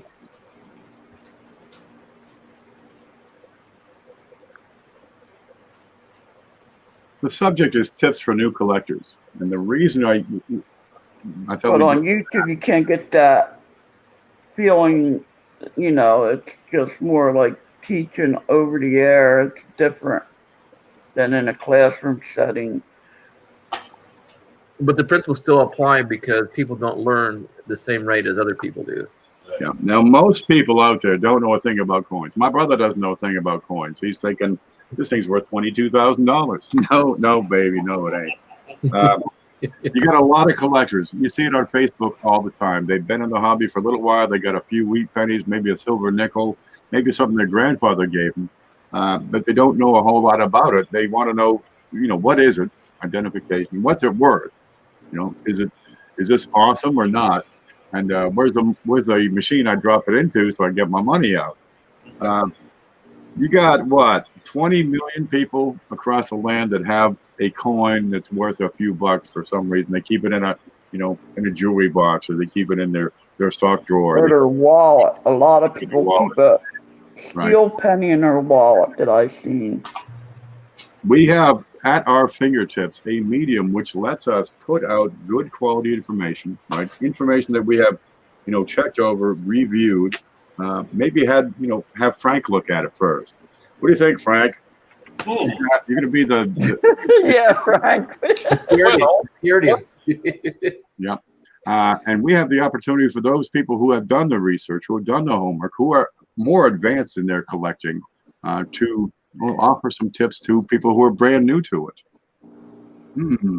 How do you store your coins? Well, I put them in a jar and then throw mayonnaise in there. Yeah, maybe not the best. They're kind of everywhere. Maybe you like to use cardboard slips. Those are pretty slick. They're spawning, I think. Maybe you like to move up to plastic flips because you can do all sorts of things with those. You can personalize your collection and put your own label on your coin.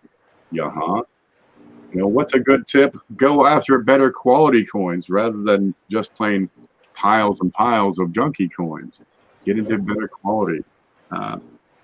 Teach people how to use banks well when they're coin roll hunting. Buy it get your coins from one bank, then drop another. Store your graded coins in plastic so they don't get scratches on them, stuff like that. There you go. You can improve. You get a more valuable coin. You were able to identify it and then realize the grade and then determine the value. And hey, it's a $50 coin. You might want to step up to a better. Yeah, they're nice. So you get certified slabs. And put that in plastic. At what point you send it in? That one goes around all the time. You see a guy with a coin, it's got a gouge in Lincoln's head, and somebody who doesn't know what it is says, "You should send that in to be graded." No. Just no. Really? You should learn to identify the coin for yourself and grade it for yourself and determine its value on your own before you even think about sending it in for certification. See, I could put a video up on stamp collecting. I started collecting stamps when I was around 7 years old. My father. That's what I started collecting back when I was young. And then I fell out of that, of course. And then life gets in the way of it.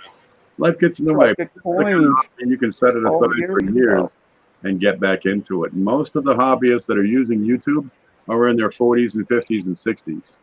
Yep, everybody at my coin group, there's not many people under 40 there or 50.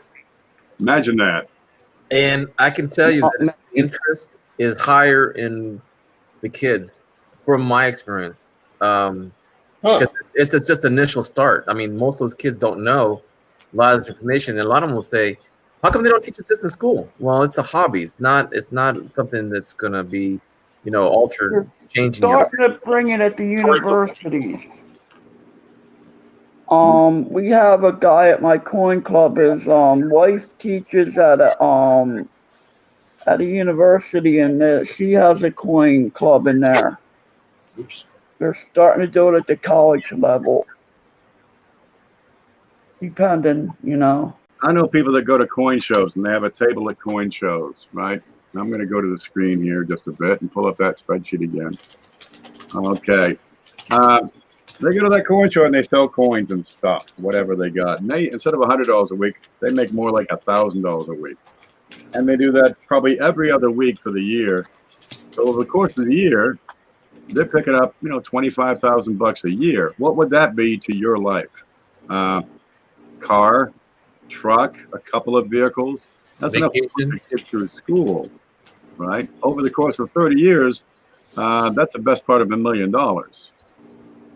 Now it goes from being a hobby to something that has changed your stars. It has pushed you from being, dirt poor into comfortable middle class, or put you into a better neighborhood with better schools for your kids.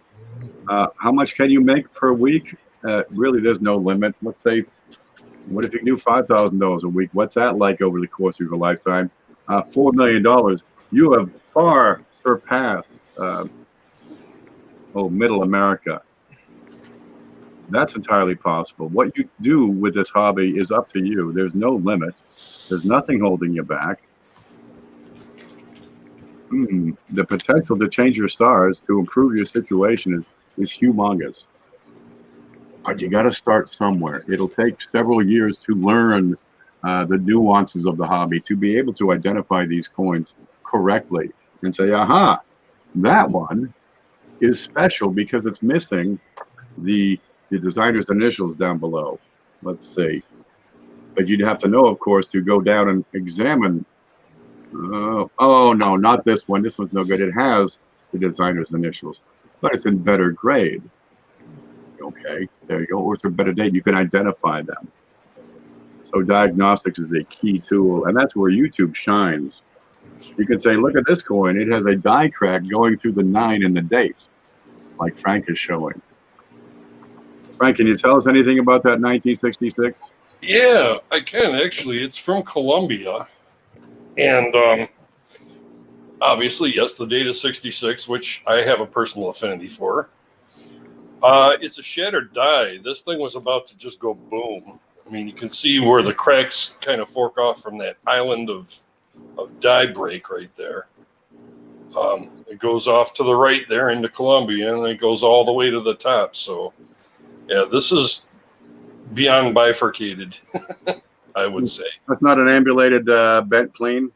No, this is a bifurcated shot put. But yeah, plane wreck. Just thought it was interesting, and the price was right. You can get these foreign airs, people, for extraordinarily low cost. Oh yeah, I found a pattern coin from Brazil that's out there. Beautiful. There you go. I didn't get it, but I'm gonna look for it.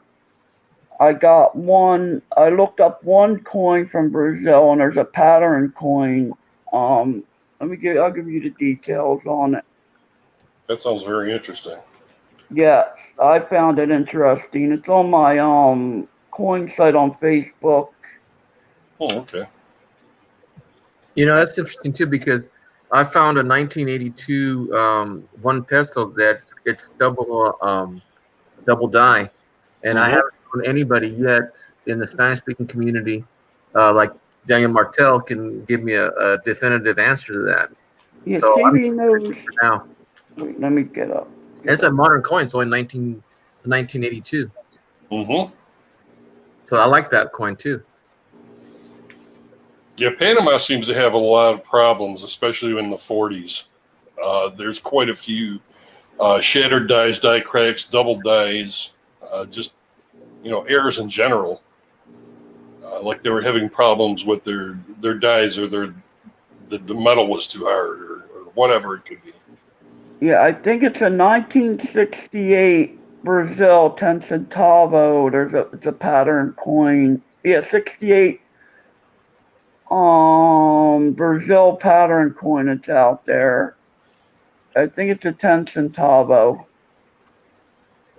There's something to do a video on. Cheapskate's correct about the price of coins going up in foreign coins.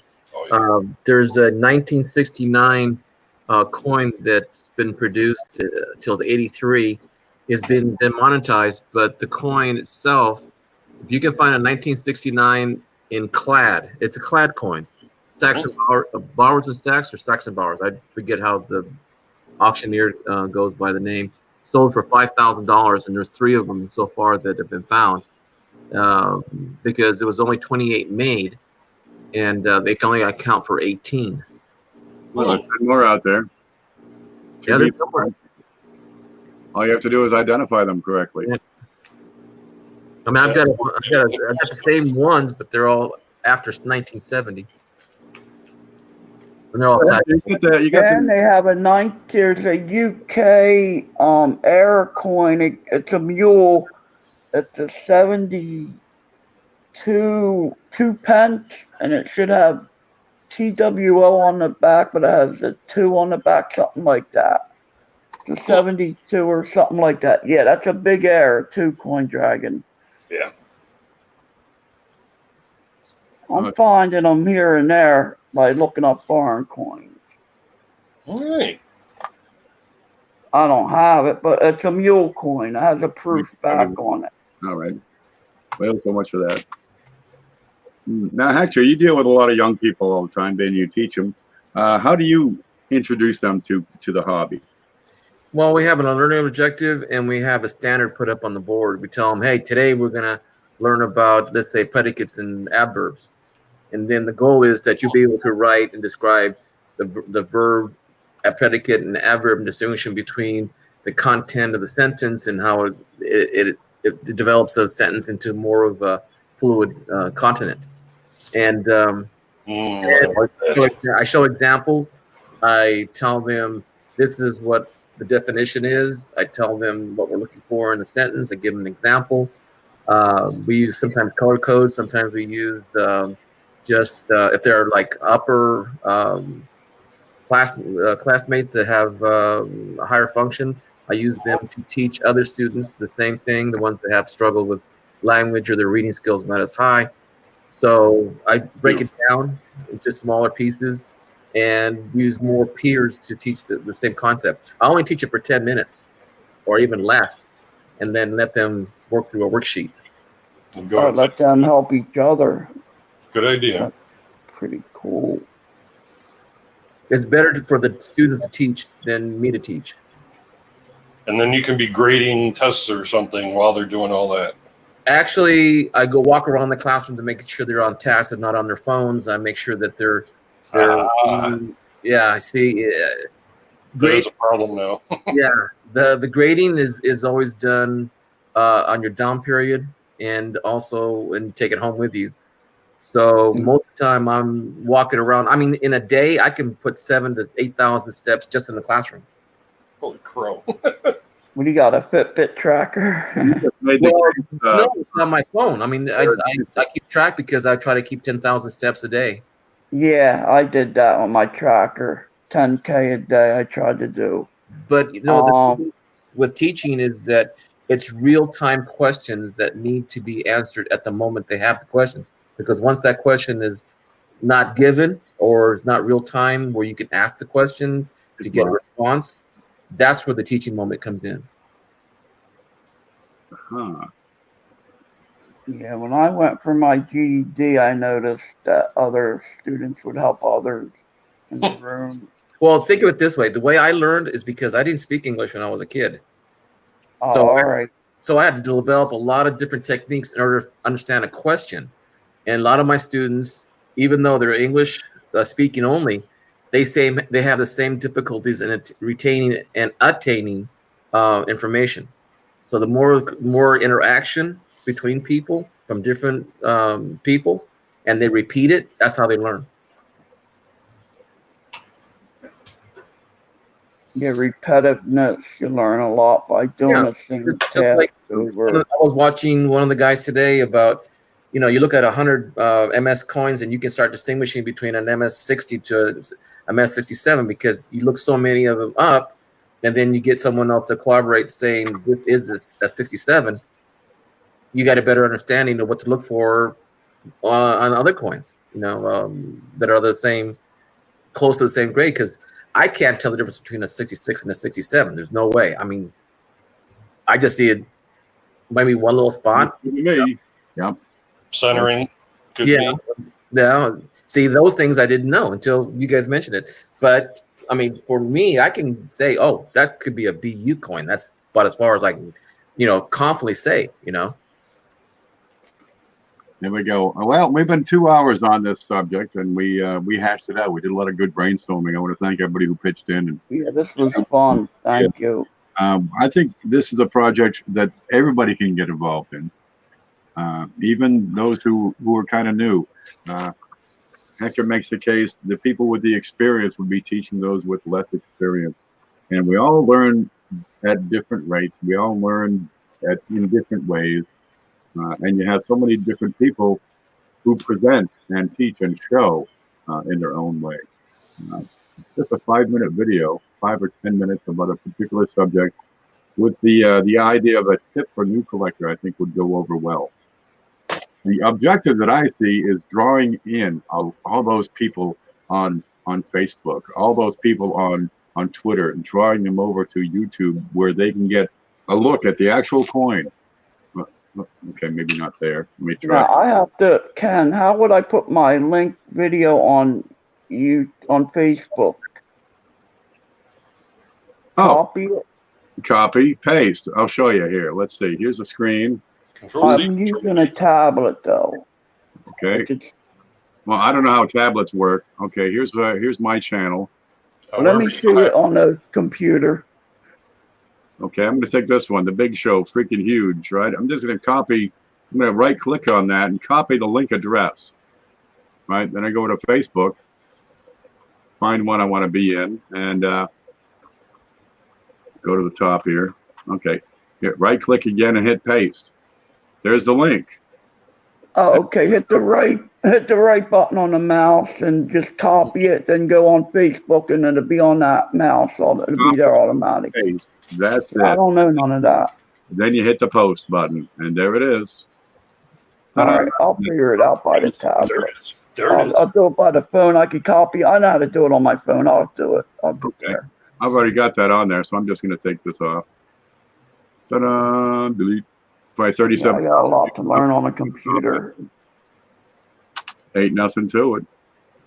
Yeah. But I it could looks do it like on the a phone. class on how to make videos would be appropriate. Okay, well, there's one thing to make.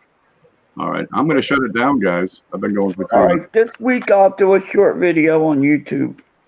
Short Go ahead. 5-minute video, tips for new collectors, and just give them one tip. All right. Look, now he shows up. Gee, There it is.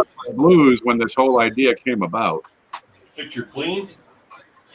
Yeah. Hold on a minute. I think I hit a button. Hey, Blues. I'm going to get some coffee. Yeah, that sounds like a good idea. Yeah, me too. I'm gonna get some coffee myself. Yeah, I got it. I got breaded fish, sweet potatoes, and vegetable spinach. This coin I'm showing right now is humongous. It's like the size of a Morgan. But it's brass or copper or something, and it's from Right. Germany. Even this coin here, that's the size of a Morgan. Is Yeah, it? I got one of them, Hector. They are nice. They're a cool coin. I mean, this thing is. I mean, it feels thicker, but I'm not. Let's see what the weight is. What's the weight of a Morgan? I don't know. 26.7 grams, something like that. Okay, this one here Or 6. is 27.5 grams. Okay. That's more than that. Morgan.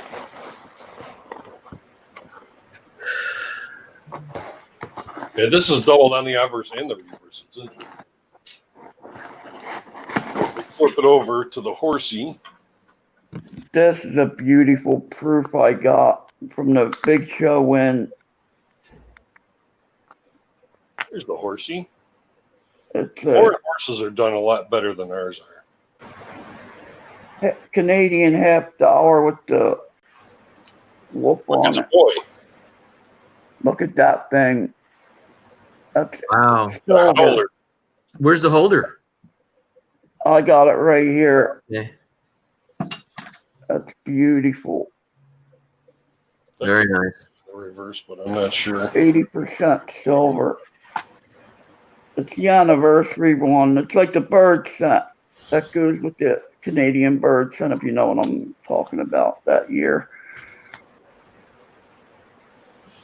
Well, I got several of these. These are the ones I brought back from Mexico when I was visiting my grandparents. I love Mexican old silver coins. I got these just tapping right. You have any of them, Hector? They are Welcome back, Blues. Hey, Blue. Everybody strike a pose like Blues. Like, I can. He's too good looking. Vogue. Need a pen. These ones are beautiful. Okay, Madonna. Ken, Dragon, Bill, welcome. Hector, how The y'all doing? cap and raise. We took an idea we were talking about and ran with Hey, Blues, how you doing? Everybody says hello to There we Blues. go. and we were just about to break it up. Yeah. Ah, well, we'll keep on running. We took that idea you and I were talking about and ran with it, and we've been brainstorming it. We have some good ideas that have come about, and we definitely need a class on how to make videos so more people can get involved.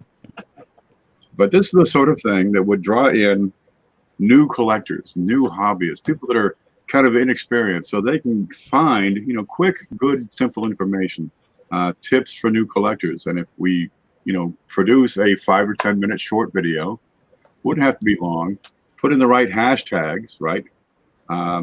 Tips for new collectors came up. And if people put together playlists of just these new tips, it would help new collectors get around and do some binge watching and learn a lot of stuff real fast. How to protect coins, how to handle them, why not to clean them, what's the best brand of ketchup to use for cleaning them. Gosh. Ought to work pretty well. But we can get new collectors and we can help the channel producers to gain an audience. They have really good quality videos. Good, deep, rich information, informational that's checked, that you have researched before making your video. So you're giving them good, sound advice. Yes. You're telling them Yeah, accurately what the thing is. I like the idea of a group effort on this, then, because it was last year I was thinking about doing learning videos and stuff like that, but it was too overwhelming.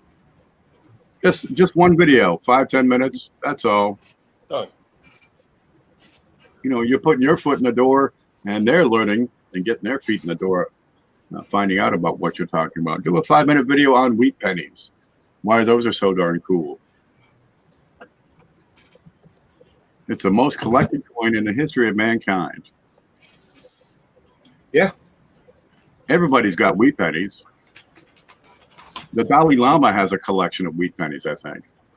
He showed it to me last time we talked when he said to me, Gunga Galunga. Which means that on my deathbed, I will achieve total consciousness. So even if the coin roll hunting thing doesn't work out, I still got that.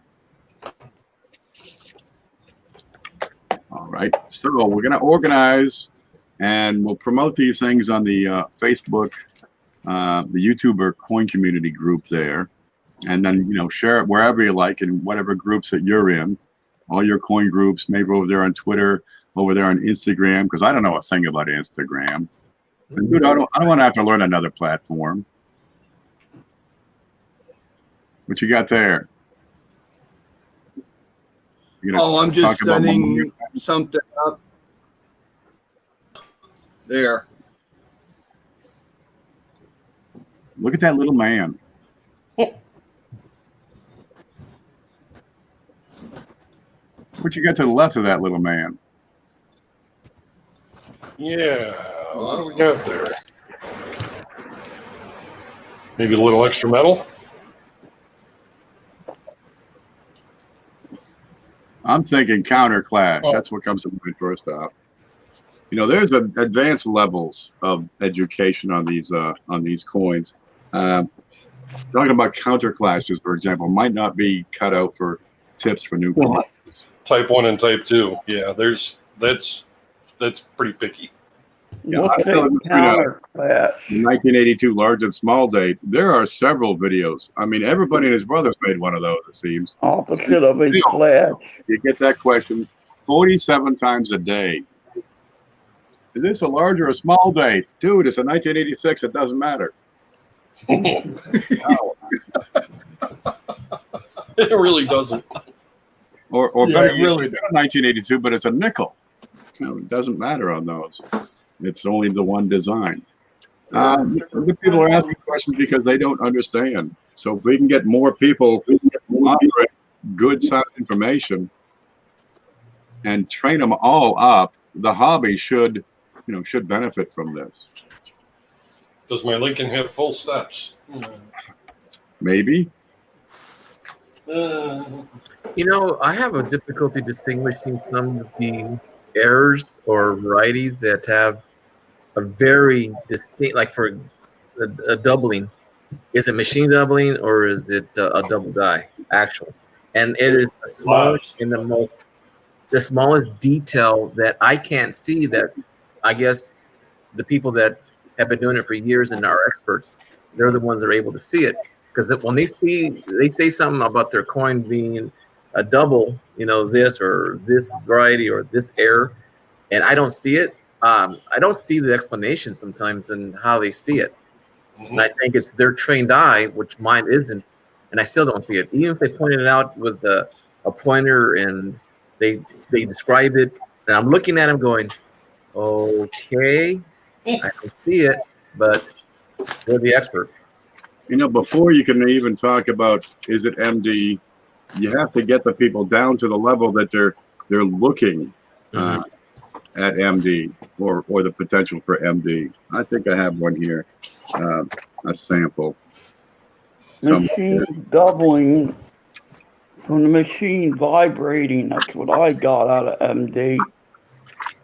But you gotta get them to the point where they're really focusing in on those fine details. Nice. Now I'm not gonna find that coin. I had one set out. And I'm sure it's still here somewhere. I should Got a whole tube of examples. No, but we have to get them before they can question if it's MD. We got to get them to the point where they can see the darn coin, where they're looking at the bottom of the P on peso that Hector's showing. Understanding the process of actually striking a coin too. That is a big one. Yep. I want to go to the Met. It's only an hour away from me. I got to get over there and visit the Philadelphia party. Get 20, 30 people going. Have a tour of it. I would definitely like that. You know, have lunch and then show off your coins. I bet they could even get Lyndon to that. Yeah. Are they open Saturday? I would imagine. There you go. I had the hours. I'll take a train down there and go take a tour through the Met. There you go. Let's see what they have in the gift shop. That's you. I mean, you got thousands of people on Facebook. You got hundreds and thousands of people on YouTube who would love to go take a mint tour with a bunch of other people who collect coins. Half the people on YouTube are out west or way down in Carolina. Not many people up where I'm at. Or the Denver Mint, or the San Francisco Mint, or the Dahlonega Mint, or the one in Las Vegas. It's a museum now. Yeah, but I'm near the Philly Mint and I can get there. There you go. So can a lot of other people. Okay, so what date? Pick a date. Let's say, how about 2 months from now? That'll be March 15th Okay, let's. Oh, have them meet me there. I got you. There you go. March 14th, middle of the month, no holidays. Ides of March. Yep. And, just get a plan going, announce it to everybody, and say we got a coin collector group going through the mint on the The 14th. Ides of March tour. Beware Ides of March. March. It You would be cool. If you could take it to the next level and, get reservations at a restaurant for 30 people. Go to Bookbinders if they're still down there in Philly. Ooh, here's one. If you get a bunch of coin collectors together, have a book swap. Ooh. Huh? Oh yeah. You got like 2 red books. You only need one. Maybe somebody's got a different book that they would like to. They have extra, and you could swap books. Doesn't cost nothing. But maybe you might not want to trade a greens for a red book from 1982. I'm just saying. But there's an idea. Bring something. Bring a coin swap. Yeah. A little sack of wheat pennies. Wasn't there a book that went to like $400? It was 6th edition. I forget the name. The Ides of March. Your figures are going for $200-300 nowadays. Yeah, I saw that. Yep. Green's book, that's an expensive one. Green's book, if you get it for less than 100, you're doing good. Seriously. Less than $100? Yeah. Wow. Yeah, if you could organize collectors, that's the sort of thing you could do. Let's go to the Mint. Everybody meet there at noon on the 14th of March. Right? Bring a pocket full of pennies. And go have lunch or something afterwards. Have a cup of coffee, talk shop, make a video. Right? And geez, you got some extra wheat pennies. Here's a guy over there who's got no wheat pennies. He'd love to have a couple. Throw them. Yeah. Well, the San Francisco Mint's not very far. Well, it's 3 hours away from me. If you're under 18, bring a parent, because we ain't your babysitter. Yeah. That's the sort of thing you'd be done. And you have an impromptu coin gathering. Let me catch up on chat. Coin Kitten says hello. Yeah, my coin kitten won't even come near me. Never been. What? Chief Kid says, heck, I would love to just go to a coin show. I've still never been to one. I've only been to one myself. I've never been to one either. Knights of Columbus do one in the falls. Look at the fun show. Is that still going on? It's Monday. It's probably over. There are some really big major coin shows. Got my coin. Jeez. How about the coin show around Philadelphia? You can go to the Mint, take a tour, go have lunch, then you go back to your room. And the next day, everybody shows up and you go to the coin show. How about that one?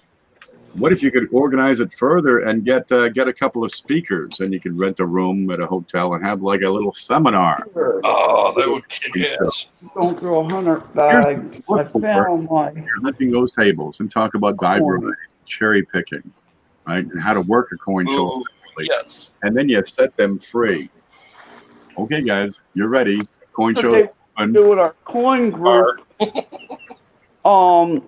Instead of going and renting tables out of the show, they wanted to do it at the library and have the new collectors bring their stuff in and sell it and teach them how to sell at a coin show. But they didn't go for it. I would have loved that. Coin shows, you have the advantage that the people that have the tables have been screened by the host. You also have a little more security available. If you're doing it impromptu at a public library, there is a little more risk there. Yeah, I don't know. Maybe because it was at the library, they got to fill out 1 million forms to even have the meeting there. You know. But if you're going to start selling coins, you're entering into another level of organization. But geez, if you just want to do it, mint, that'd be a great way. There's my coin. I found it. There we go, Hector. There you go. Cool. Again, we got a question in chat. Oh, there's like 37 of them. I've been missing out. I get busy talking. Yeah. There's the guy on. What's the term for the way the metal folds down on true clips? Well, it doesn't really fold down. It's punched. You have a clip I'd have to show you this, and really the format of this particular program isn't set up for that. You have a sheet of metal going in, and these giant, cookie cutters coming down and stamping out the whole darn thing. It's a big brown block, and it punches those planchets out. Well, if that metal doesn't feed correctly, it'll punch, and it's supposed to feed, one coin distance and punch again. But if only you get That's a partway cookie there, cutter method, right, Ken? yeah. Effectively, you're cutting out where a coin has already been cut out, so you have a clip on your planchet. And there are particular diagnostics on how to identify those. You look at the edge. You look on the opposite side after it's been milled, because the upset mill won't give it a full rim on the opposite side of the clip. Hello, Ida. There's Ida Herring. God love you. Ida's doing making a quilt. Gosh, you want to get in on that. Cage's got I did my own video today. the raffle on that. Nice. That's a bit of a benefit. So you have a channel logo. Send it to Ida. Send her like $5, and she's gonna like type it into the quilt or some darn thing.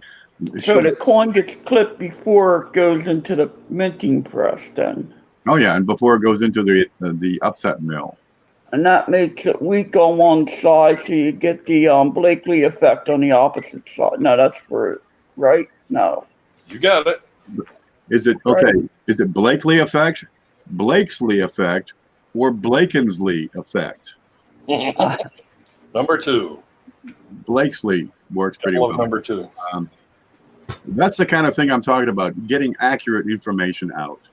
And, a 5-minute show would get. I'm always bad with words. But... So you got to do your studying to get it right for your little video. It's only a 5-minute video, so it won't kill you.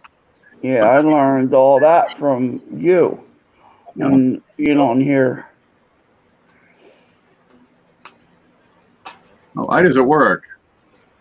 What do you do for work, Ida? Send me your channel stickers. No. I like to think she's a lion tamer. Roar! Yeah. Ken's contribution will be a llama. A llama. There's one here. I'm gonna go. I just have that. Your mama. I got a llama from Cheapskate. I put it in that holder. The llama coin, I had one of them somewhere. They're foreign. At some point. I'm trying to see if I can pick one really quick while we're streaming. So we get the advanced collectors teaching the inexperienced collectors, and we have everybody promoting all these shows because, well, it's the right thing to do. Just drop a link to the video in your coin group or on your Twitter or your Instagram, and people come in and say, "Oh my gosh, now I understand." So we're getting out good information faster than the bad information, because there will never be an end to the bad information. Yeah. Oh, I got the sun up there yet. Very good. My sister does the long arm quilting. She does all the little stuff inside. She can make it look like that. Yeah. I was on talking to this channel. His name's Time Traveler. Let me see. Let me get the name right. Sounds familiar. Yeah. Time Traveler's Coin Exchange. He did a video of 50 coins of 1981 DBU coins, and they're in mint solos. He bought from an eBay auction, and he's going to try to buy 1,000 sets of every year, and send off the best coins from every year, and 1,000 coins each year, and mint mark. And he's going to do. It's like a really big project. I don't see how he's going to do a video on each one. If 1,000 coins. Just do the best from each set, the best penny, the best. Yeah, probably the best out of the 1,000. But still, that's a huge project. I was just listening to him. I said, it's possible, if he finds 2 or 3, each year, and mint mark that he finds, anything up. But his goal is to find a MS67 in every category. I'm going, wow. We're going to go look at bubble sorts. Let me go over here. Well, look at CJ. He's collecting, he's cherry picking all the snow varieties. That's quite the endeavor there too. Yeah, I saw that. I'm going, geez. Oh yeah, on LC Coins they had the flyers on sale. The snow variety, snow 4. Okay, you got a bunch of nickels here, for example, right? And you got them all face up, and you look at them, and you sort it. You look at the first one, right? And you look and decide where the marks are, and then you look at the next one, and is this one better or worse than the first one? Well, if it's better, you just put that further up in line. All right, then you compare the next one after that. And which one's better, the second one or the third one? If the second one's better, you leave it. Then you look at the next one, right? So you're always moving the better coin further up in the line. And that's they call it a bubble sort. This is kind of an odd way to present it. They end up with the very best on the far left and the very worst over here on the right. Yeah, you see that, I've seen the technique, but now I have a better explanation of understanding how the grading works. Effectively, yeah. Then if you can take your coins that you have lined up and compare them to known examples that have been certified or have been graded, or the standards that are used, say, on PCGS, you can say, aha, this one right here is XF. So these would probably be better than XF, and those down there would be worse than XF. Right? Well, is this XF 45, or is it about the same and maybe not worthy of a higher grade? Maybe this is about the same, but this one, by the time you get down here, that's VF for sure. And this one might be very good. But See, I never in a million years thought I'd be into economics. Understand what extra fine is, and between a 20 and a 40. Never. But like I still say, I still more like I look at Chuck Daughtry's channel, Copper Coins, and I can see what he looks at and points out the blemishes, but I still don't have an idea of what he's looking at to say it's a 67 or a 66 or even a 62. You got to do the study, do the research. Yeah, right. There's a series of videos about. Let me try to get the link on that. I've been watching the PCGS grading 101 to start with that. That's the ones. That's the one I got. Bookmark here. Here we go. Pull that up. Okay, noise is dead. Good. Here we go. Here's the screen. There, PCGS webinar, Coin Grading 101, Introduction to Coin Grading. But they got a playlist with several pretty darn good instructional videos about grading. So I'm going to give you this link, and that'll take you to the video. Yep, that's the one I saw.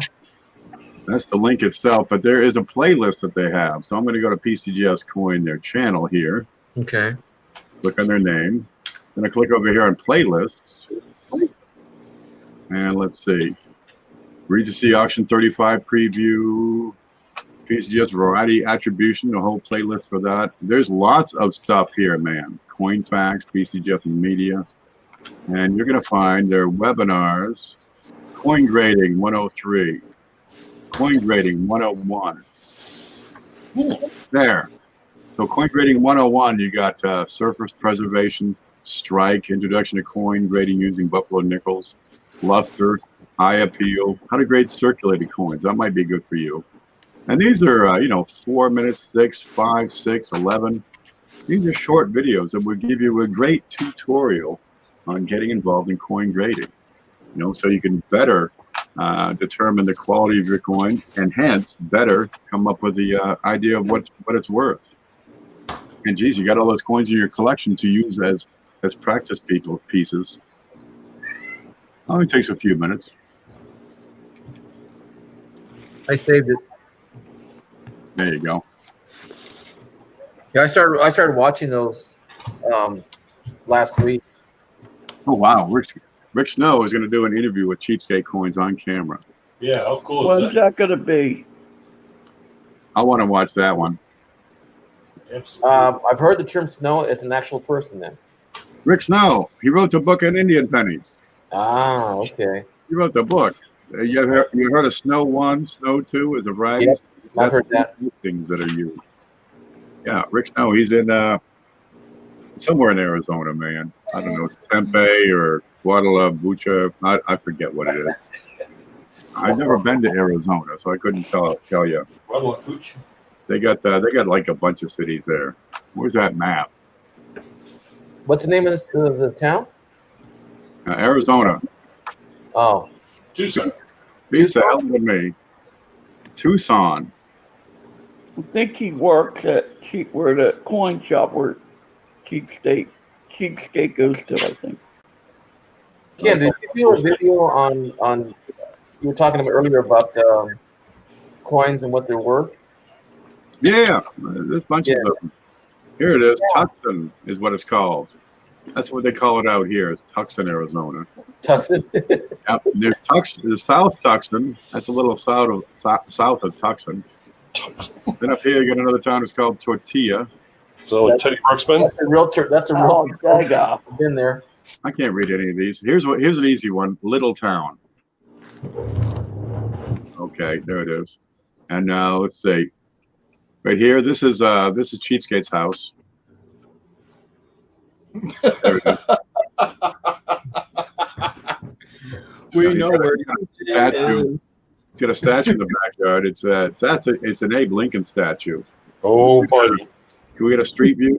That song about Talladega. No, I can't He get did that. see. Freaking. There we go. Yep. What a Here's smash. elementary school 4 blocks from What was Cheapskate. her name that did that song? Some flat land. The album was called that or something. Let's see if we can find a Walmart. We'll drive around.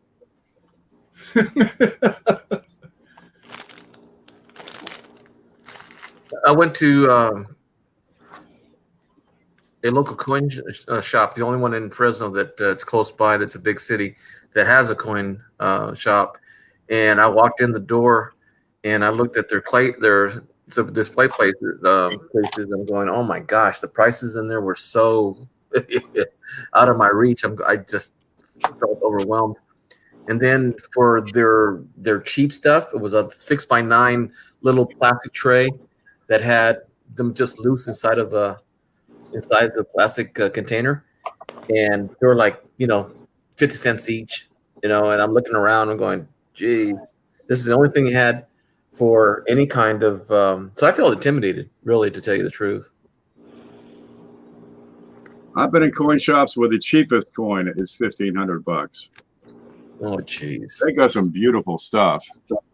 But when you say, man, I can't afford the cheap stuff, they stop bothering with you. Okay, thank you, and have a nice day. Oh, yeah. Because, they're in it to make a living. They have to be. And when you start getting into a shop, you have leasehold expenses. You've got security systems, the rent, the light bill, the water bill. They have the phone, the fax, the internet, insurance. If there's staff there, you have payroll expenses. armed guard. Armed guards, Toby with a gun here. You get into some pretty hefty expenses. Then you got security protection of the coins in the store, the bulletproof glass cases, hiding them in a safe at night. The cost of bringing them out and putting them on display. Secret back room. The vault and the security door over the vault. Yeah, all that stuff. And it has to be added into the cost of the coins. So maybe they can get a good price on the darn things, pick them up for 70 to 80% of retail. But that margin, it's being eaten into by the overhead. So they have to sell a lot of coins or, fewer coins at higher prices just to cover the bills. But if you go to a reputable coin shop, you will get the coins on a gray sheet price. And they will buy on a gray sheet price. They'll probably buy on gray sheet. Or bad ones. They may not sell on gray sheet. I've been in plenty of places. This is a retail shop. I said to the guy, would you take 50 for that? Just walk out. This is a retail shop. And he's crying or something. He's not willing to negotiate. No problem. I'll just go to the next shop. There's shows. Same thing with shows. A lot of the dealers are less flexible than others. The successful people are the ones who negotiate, who are willing to give you a deal, but they want something in return. Yeah, I could give you a good price on that one, but you got to buy all 4 of those. Because it's not often you can expect wholesale prices on retail volume. Good old time collector will give you a bargain by the handshake. Rare coin market report. Yep, just got that in the mail today. God love you. Photocopy it and send it to me. What do you got? $1 on it. Rare coin. 56. Very nice. Say hi to Linda. Yeah, a lot of the coin shops now, I mean, Linda's resting. She just got home. a lot of their income on the coin shops is the silver. Yep. They're buying the silver at less than melt and they're sending it off, and that's how they're staying open. The guy in town, that's how he operates. He buys. The one I go to, he'll buy it for now, but silver 17, he'll buy it for 16. Wow, he's paying good money. This town, it's easy. Nobody. And he'll sell usually for $1 over. Well, Depending on what the coin is. Equals, you'll pay a little bit more. Yeah. There's coin shops here I won't go back into because I've seen people come in with a stack of Morgans and they just count the Morgans up and give them silver value. And then they take them out back and they put them in slabs and they put them in a display case for $500, $400. All they're doing is just ripping the people off. Yikes. Yeah, my LCS used to get me mad a lot because the spot is $16.50. They should be buying for $15.50, but they go down to $15. But they gotta make a living. But I also got good deals there too. We got an address from Cheapskate. Here it is, East Grant Road, number 150, Tucson, Arizona. So I run it through, and look, we got a red spot here. This is Rick Snow's shop right here from overhead. Let's see if we can get in close and get a, yeah. He'll be in this building. There's a FedEx truck, goes by regularly. It's a big tree. There's a wall with no windows. Let's see if we can get around this building here. Oh, what a fun shop to go and visit. So it looks like you got a post office right next close and Fort Lowell, something or other. He's in there. You can get a look. Right near a post office and everything. You got another sign. Nation's top coin expert. Right next to the post office. How about that? Handy. Very cool. Handy. So he's in here somewhere. Focus HR. Looks like a human resources temp labor agency. Bet you we'll see it up here perhaps. Little strip mall. Look, right there. Like Rare. the medical office park. Yep. That would be around here. Enter through the big door. For lawyers, Coin. Rick Snow doing his thing. Look at this. He's got a Bugatti. Is that a Bugatti? Yeah. Or maybe a Volkswagen. I don't know. One of these is probably Rick Snow's car. I have a snowplow. Yep. Here's Rick Snow's trash can. You might want to go through and see maybe through something on plastic. Yeah. There it is. What else is up the street here? Some mountains. Wow. Lots of potential in here. Yeah. Whoa. Paying for gold. Yeah. Well, there it is. So now you can find it. You know where to go. Well, there you go. Skiing in the mountains and swimming down on the. Ken? Yep. Now you go 2 blocks away, you get Cheapskate's old house, right? There it is. It had a swimming pool. No grass. Nobody has any grass. Not in Arizona. That's the thing in Tucson. Saying. There we go. I lived in Phoenix. It has a pool. I lived in Phoenix for 3 months, and it was the hottest months of the year. Jesus. And they had monsoon season in August. And believe me, I could not understand why they had so many dips between my apartment and the next housing had big old dips in the. It's to capture all the flash water that come down from the mountain. It doesn't absorb into the film. And I saw some people get swept away in a car going through the freeway. I mean, it was crazy. I've never seen rain that hard in the United States. Man, we get rain down here. It goes for days. Florida gets bad. I used to love when I went there. That weather was nice. Yep. Then it's going to rain. Rain and sun would come out. If we get a quarter inch in 2 days, 3 days, 4 days, that's a lot of water in California. We get 24 inches of rain in 2 days. Jeez. The river go from down to the rocks to overflowing the banks and travel a mile up to my garage. And if it stops, I'm really happy. In where I live, I've only seen snow twice in my 60 years plus. You ain't missing nothing, maybe. I grew up in Maine. I don't miss it one bit.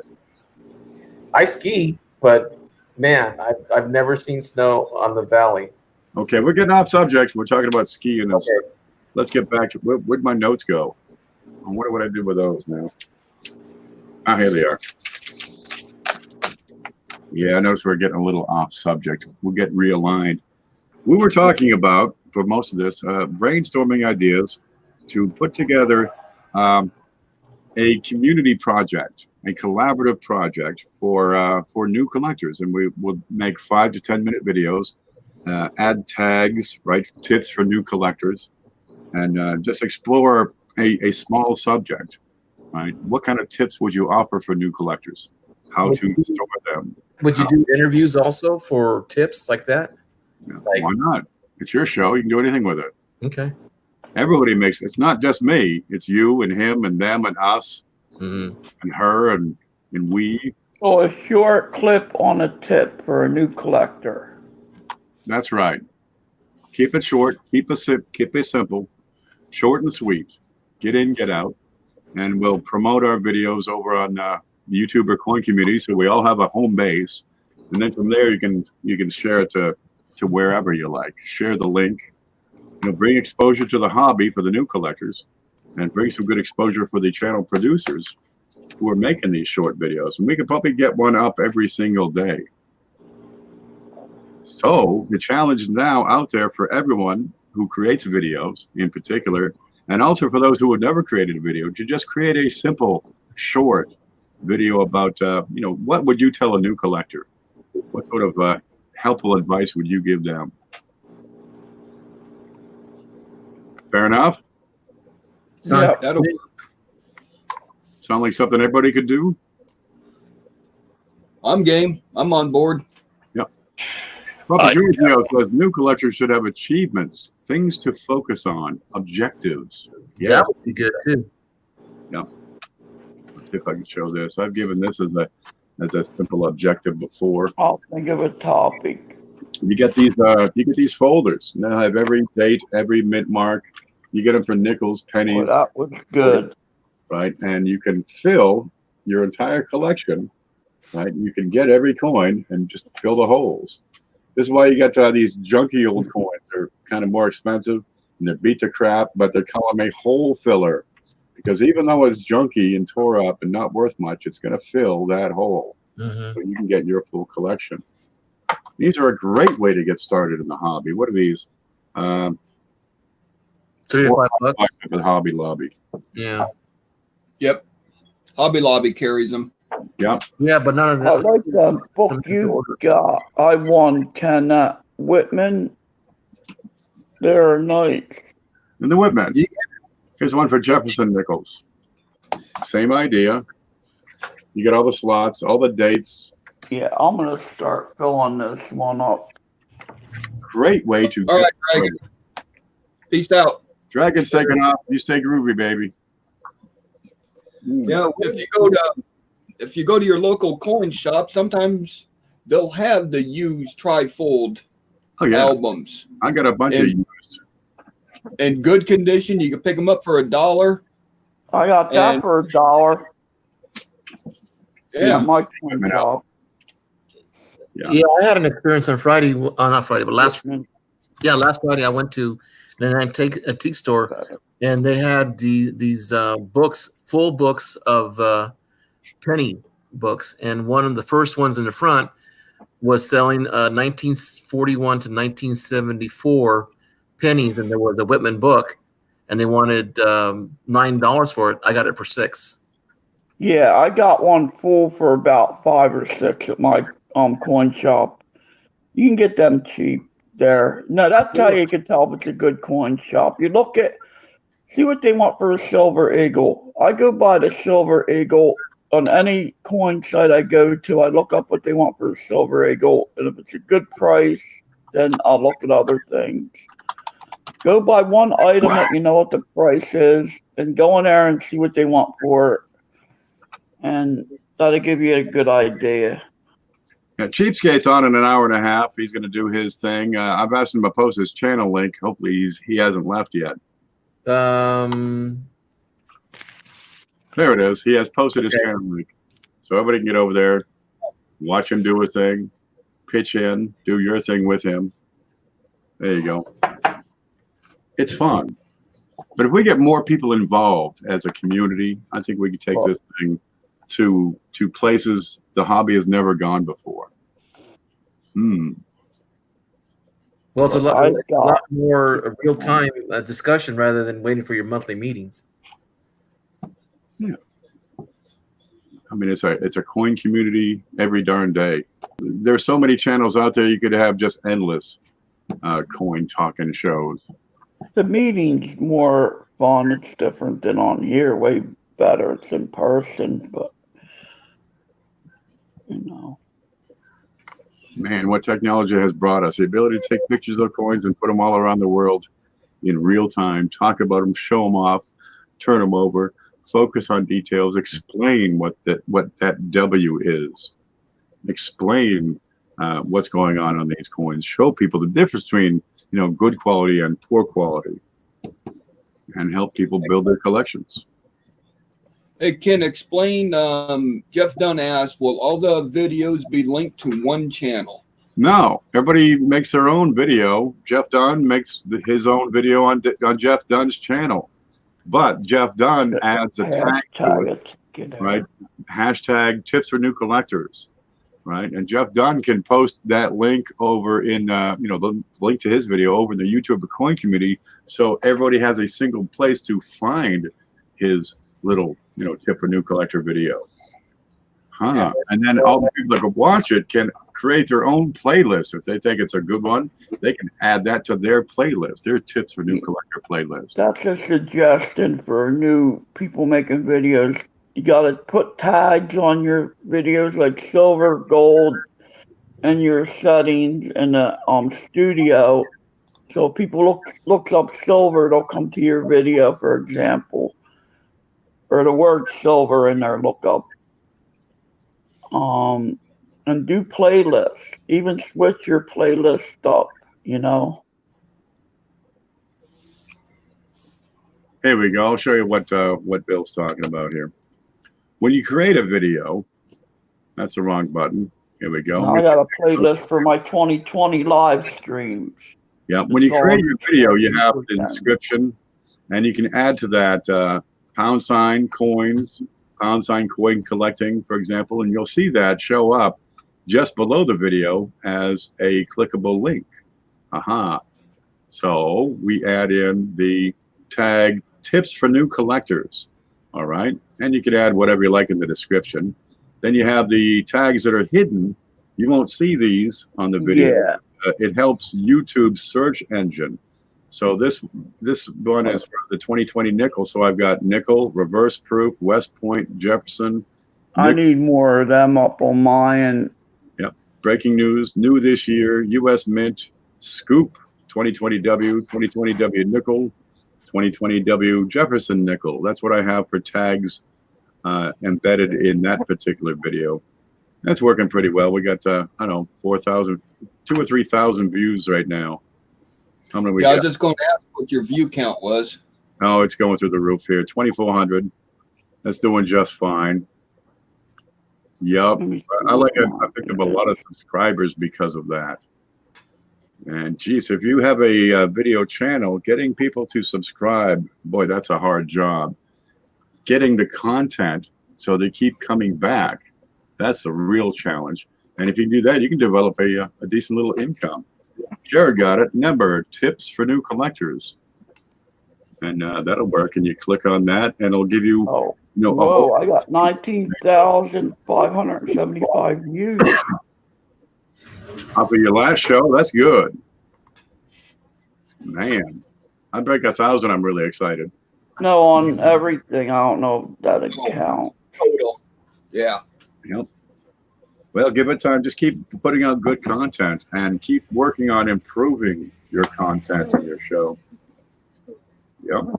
But boy, this is just one little aspect of the hobby that could really be But well. figuring out YouTube is a whole different thing than coin collecting. No, that.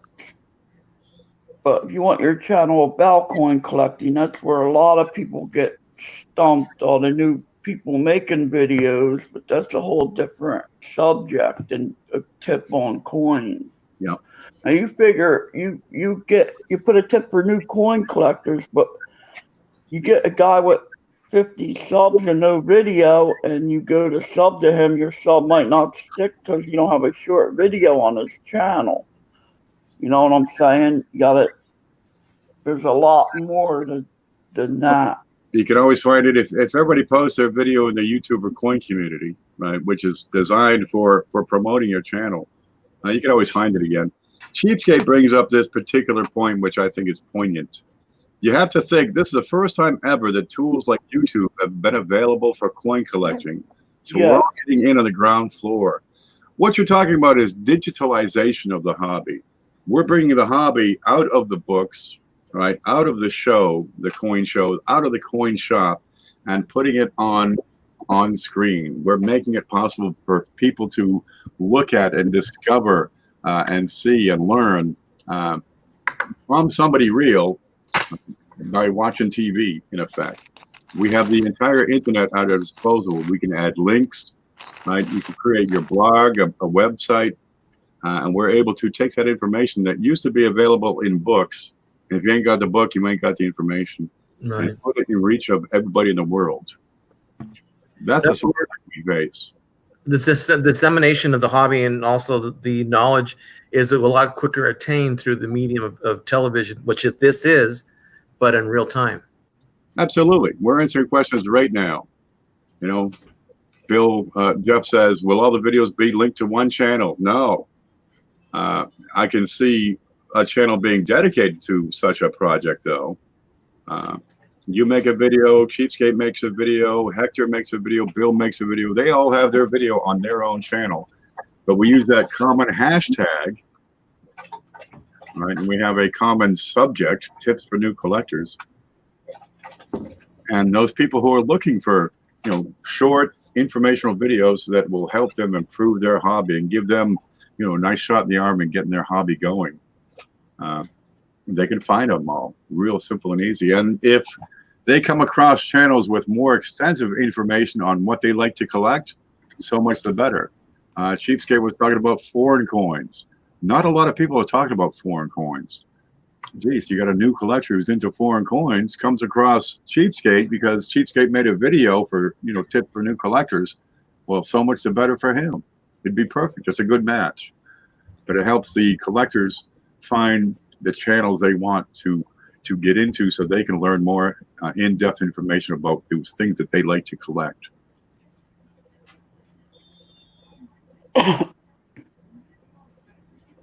Did I shut everybody up? No, we're just listening. No. I think it should work. Yeah. I'm gonna game plan. Do it. Yeah, we got a game plan. Simple enough. Make a 5 to 10 minute video thereabouts, you know, tips for new collectors. What would you have told yourself 20 years ago when you were started? Consistency, time over time, and compound interest. There you go. Keep your nose clean, work real hard, save your money. That goes for anybody, not just collectors. Right. Well, I like the idea. There you go. Good. I expect to see one from each of you within the week. And we can launch this project as soon as anybody, produces a video. That'll work. And now, Ken, Yeah. will it be beneficial for each of these channels to make a quick 3 to 4 minute video Explaining the project? Absolutely. explaining the project? And then, because I might have people on my channel that aren't on yours. Oh, absolutely. So that will drive traffic to your channel and vice versa. Yeah, and put in for tips for new collectors, or put it just on your channel and then have the tip for new collectors a separate video. Oh, absolutely. If you promote the idea, it's going to promote all the channels of everybody who's participating. I'll put a quick blurb in before the video. I'll say it before I do what I'm going to talk about. This is something new. It'll be tips for new collectors. Hit the hashtag below. It's directed to other videos, something like that. There you go. So that's the hashtag would be used. Tips for new collectors, or just that. Tips for new collectors. Look at my nickel video. I put it on there. Okay, nickel video. See, screenshot. Write that down. And then kids go to another video. Is that the one that you explained for the W? Nickel? Yeah, the nickel video. Okay, I wrote it down. There it is. Looks like 2020 nickel. And if I click on that, you're going to see the hashtags just above the title. Let's see if I can show you that closer up. I was going to say, I can't read it. It's too I'm working on it. I'm trying real hard. I know. There we go. There it is. Breaking news. Get rid of the ad. So there, I'm talking about the nickel, but right above the title. Yeah, I see it. And that was a good meal there. You can click on that. It'll pop this up. Okay, so this guy's doing the same thing with Hot Toys. We got a lot of stuff. Oh, we did the Q&A with tips for new collectors. But the more you use that tag, it's going to pop up, all the more. You'll be right on the top of that. Beginning Guide to Collecting Lincoln Memorial Pennies. Important tips for new collectors. That's from Blue Ridge a year ago. He does not use that hashtag, however. Yeah, it'll work. Here's one from JP. And what you need to learn. Coin terminology. Silver stacker. Coin collecting for beginners. But nobody else is using that hashtag, so it's going to be a good way to gather all these videos under one heading. But you've got the YouTube coin community group. Just get in there and post your link. Talk it up if you want to, and get the information out. And if you're looking for the videos, well, you can look over here in the group, or you can just type in that hashtag into the search bar at the top of any YouTube page, right up here. Don't you love what Jeff did with his hair? Oh yeah, he did. That's his hair? I thought it was something on the wall. I think it's a plaque or something. The question: how about old videos that were asking a question to the community that I have before? I asked a question on how to organize your coins. Could you add that to an old video to the new hashtag?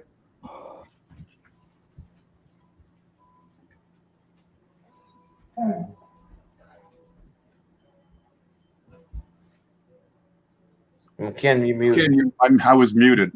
For the dual for abuse there, geez, it would, if the thing kind of works, it would behoove anybody to just put that same hashtag on every previous video they ever made.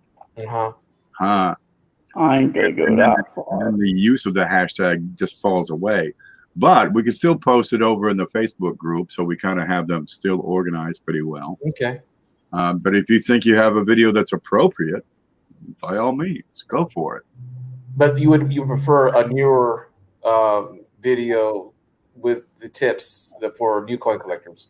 The spirit of the hobby suggests we start from zero. Okay. The spirit of the project. Because that's a question that will probably come up later. Yeah, I'm sure we're going to see some channels that'll go through and put that hashtag on every video they made ever. Mm-hmm. Right.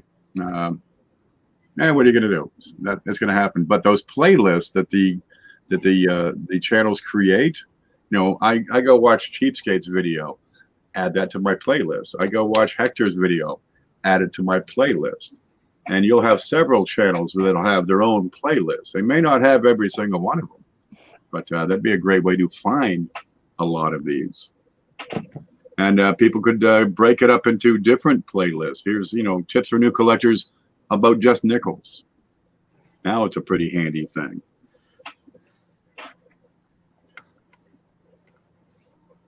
I'm liking it. Yeah, I'm beginning to get more ideas about what to put in there now. Yeah. Now, if you get more ideas, you can go live. You can make a video. We can always gather people up and have a powwow section. But that Facebook group, the YouTuber Coin Community, was set up especially to discuss, YouTube type stuff. And if this is going to be a YouTube project, that'd be the place to discuss it. If you have an idea to just throw out, running up a flagpole to see who salutes. Well, I'm already saluting already. Yep. Not every idea is a good idea. Right. Geez, you can always put out the idea and see who likes it and watch the idea develop into something pretty spectacular. How about this? I'm going to be the devil's advocate. The videos that are going up there are more not in line with what we're talking about, and who places the videos that don't align with the tips for the new collector. See, nobody can take off that hashtag except for the owner of the video. Mm-hmm. So once that tag is used by, unscrupulous folks. Common courtesy, if the video don't fit and somebody will tell you about it, and you'll take it down or take the hashtag off. Yep. But the playlist is the place to go to. The playlist on Blue's channel, the playlist on Bill's channel. Hello, Michael Kittle. That would be the place to find these little, gems and jewels. Yeah. Yeah, one of the things I do when I do a pre-recorded video, before I post it on YouTube, I watch the video with a clear mind, or as clear as I can be, and go, yeah, okay, it makes sense. Because there's sometimes I'll do a video and it'll take me 18 tries to get it right, where it makes sense and it flows. And so that might be something to think about, is just to watch back your video before you post it and make sure everything makes sense and everything is kind of in line to what's being talked about. Sure. Yeah. For me, that's where I got the problem with editing. Like a few words I want to take out, and I don't know how to do that with editing, and I have to do the whole thing over again for one word, or something. I've done videos, 12 times trying to get it right. Well, Ken Creevy has a good idea about writing a script out. That's like bullet points, I like that idea. Mike Kittle might like this idea. Well, Mike, you're new to this show, so we'll give you an update. We're looking at a community project, right? And we're calling it Tips for New Collectors, where we get a bunch of different channels making short videos, 5-10 minutes, right? Offering advice to new collectors. Real simple and easy. One subject, one video. Maybe a video on how to handle coins, so you're not grabbing them by the face, you're grabbing them by the edges. Maybe talk about coin storage for a bit, how to use these flips effectively, how to staple those cardboard flips without stapling the coin, right? When is it appropriate to step up to a better get quality? The flat staplers. Mm-hmm. And then trying to organize it such that we can get a new video up each day, right? So there's a constant stream of tips for new collectors. And today it'll be on Bill's channel. Next, the day after, Blues will have a video ready to go. The day after that, it'll be Jeff Dunn. So we're cycling through the channels, and somebody says, I got a video ready. When should I post it? Tuesday. Nobody's got Tuesday yet, and you can have it online and just set the timer to go live on, put that video up on Tuesday, for example. So we continually have more stuff. But the idea is to draw new collectors to the hobby, right? Get them informed with good quality information, and of course promote everybody's channel who's involved. So if you make a video, add the right hashtag. We got, tips for new collectors would be the hashtag to use. And hopefully that will last a while before somebody decides to just add it to every video they got. And create a playlist on your channel.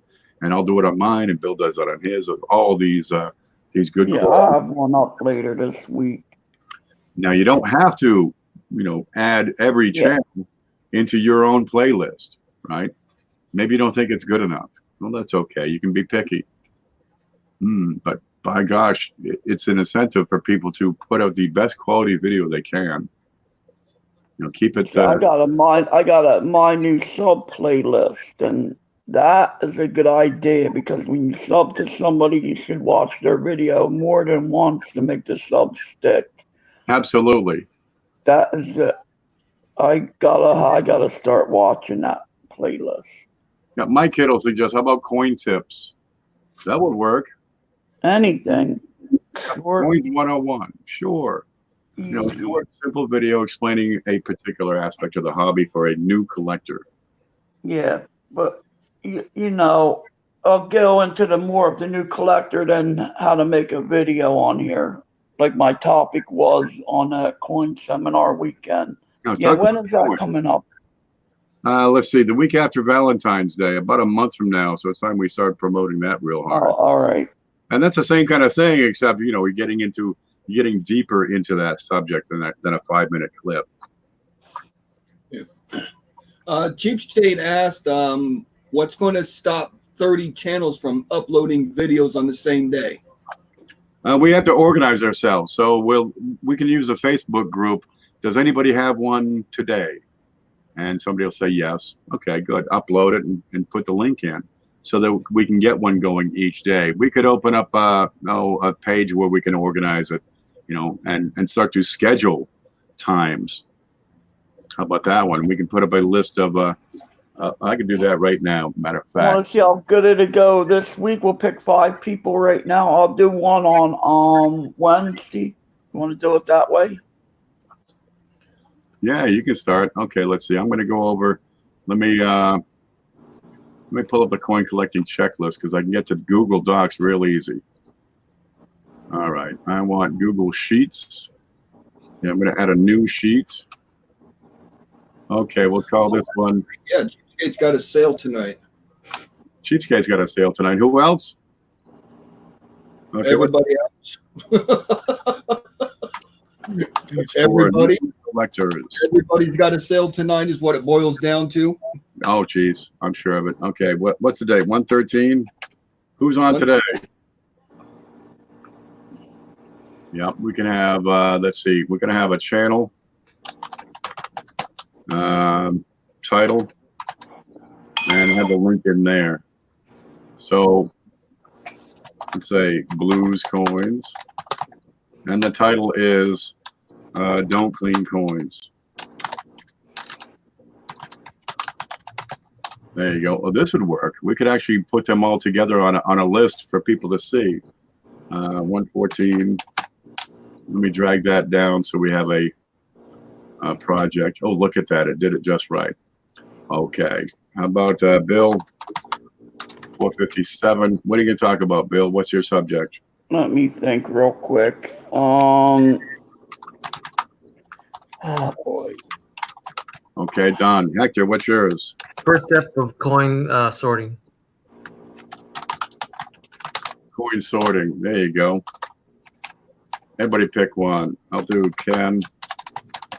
Okay, well, I'm going to talk about safe handling. There you go. And if you get skipped. Put one for me for looking up. No, that wouldn't be good. I can't think. Is this practice or is this for real? This is kind of practice, but I'm setting up so we can just, Put me for Wednesday, though, Ken. I don't know what date that is. It's the 15th.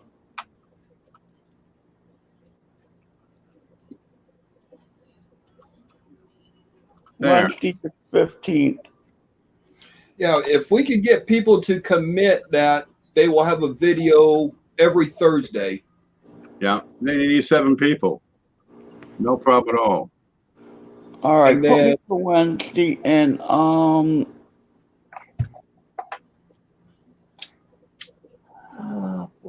Really, wait until the video's up and then we add the thing. Right. yeah, And then I'll think of reason- something. if you're not able to get a video out, get a hold of Ken so that that spot could be filled with an alternate. Yeah, put me for Wednesday. I'll email you what I'm doing it on. I want to pick a good one for the first one. The tips for new collectors. What would you, if I was a new collector, what would you tell me right now? I would tell you where to buy new coins at.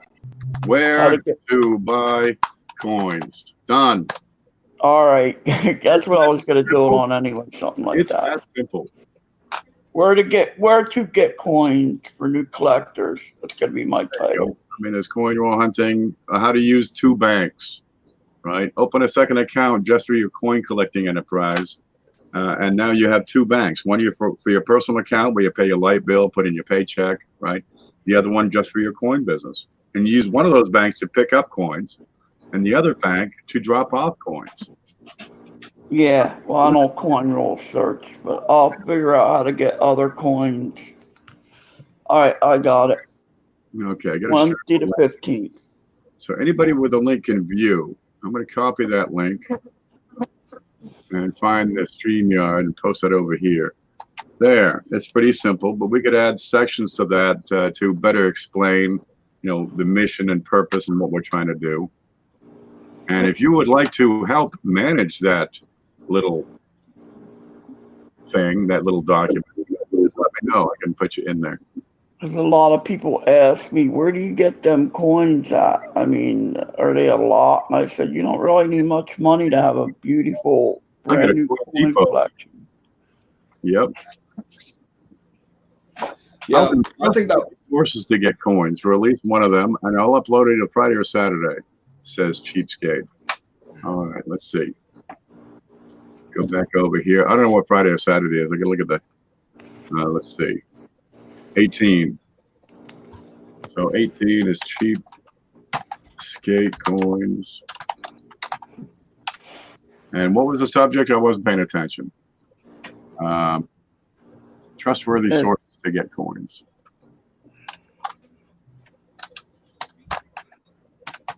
Oh, I took your idea, Cheapskate.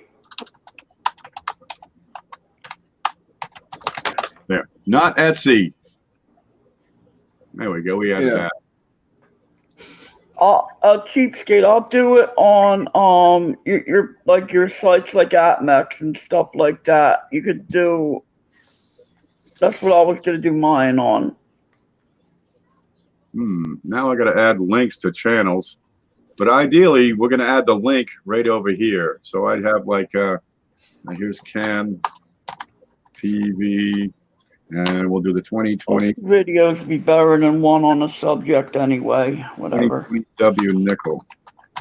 There, because I bet you I still got that up.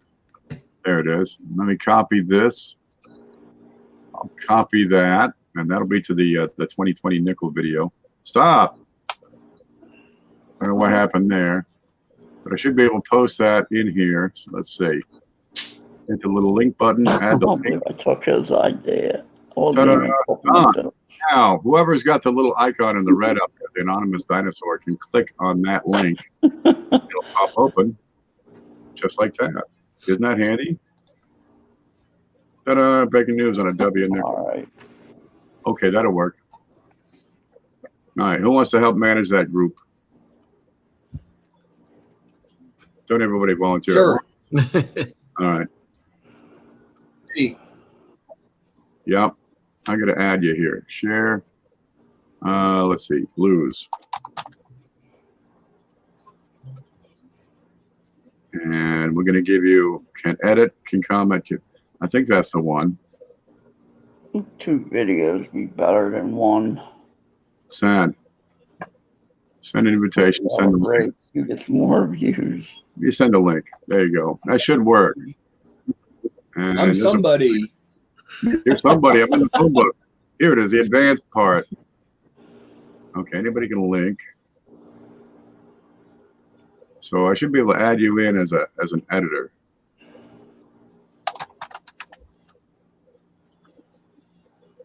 Notify people. That's it. Just well, I think you're an editor. You don't have a Google account. Send it anyway. There.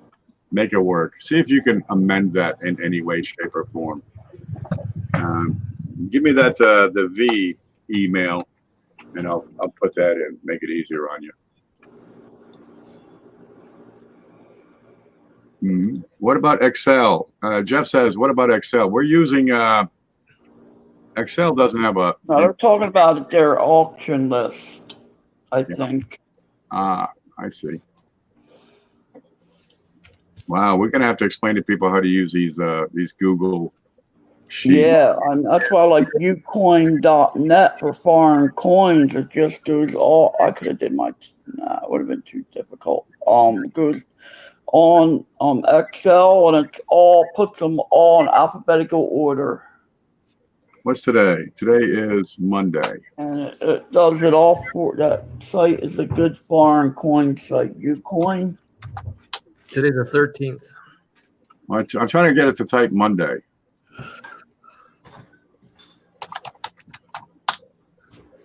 Monday, 1/13/2020. It won't take. Okay, I'm going to add a column. Monday. I should be able to click and drag that all the way down.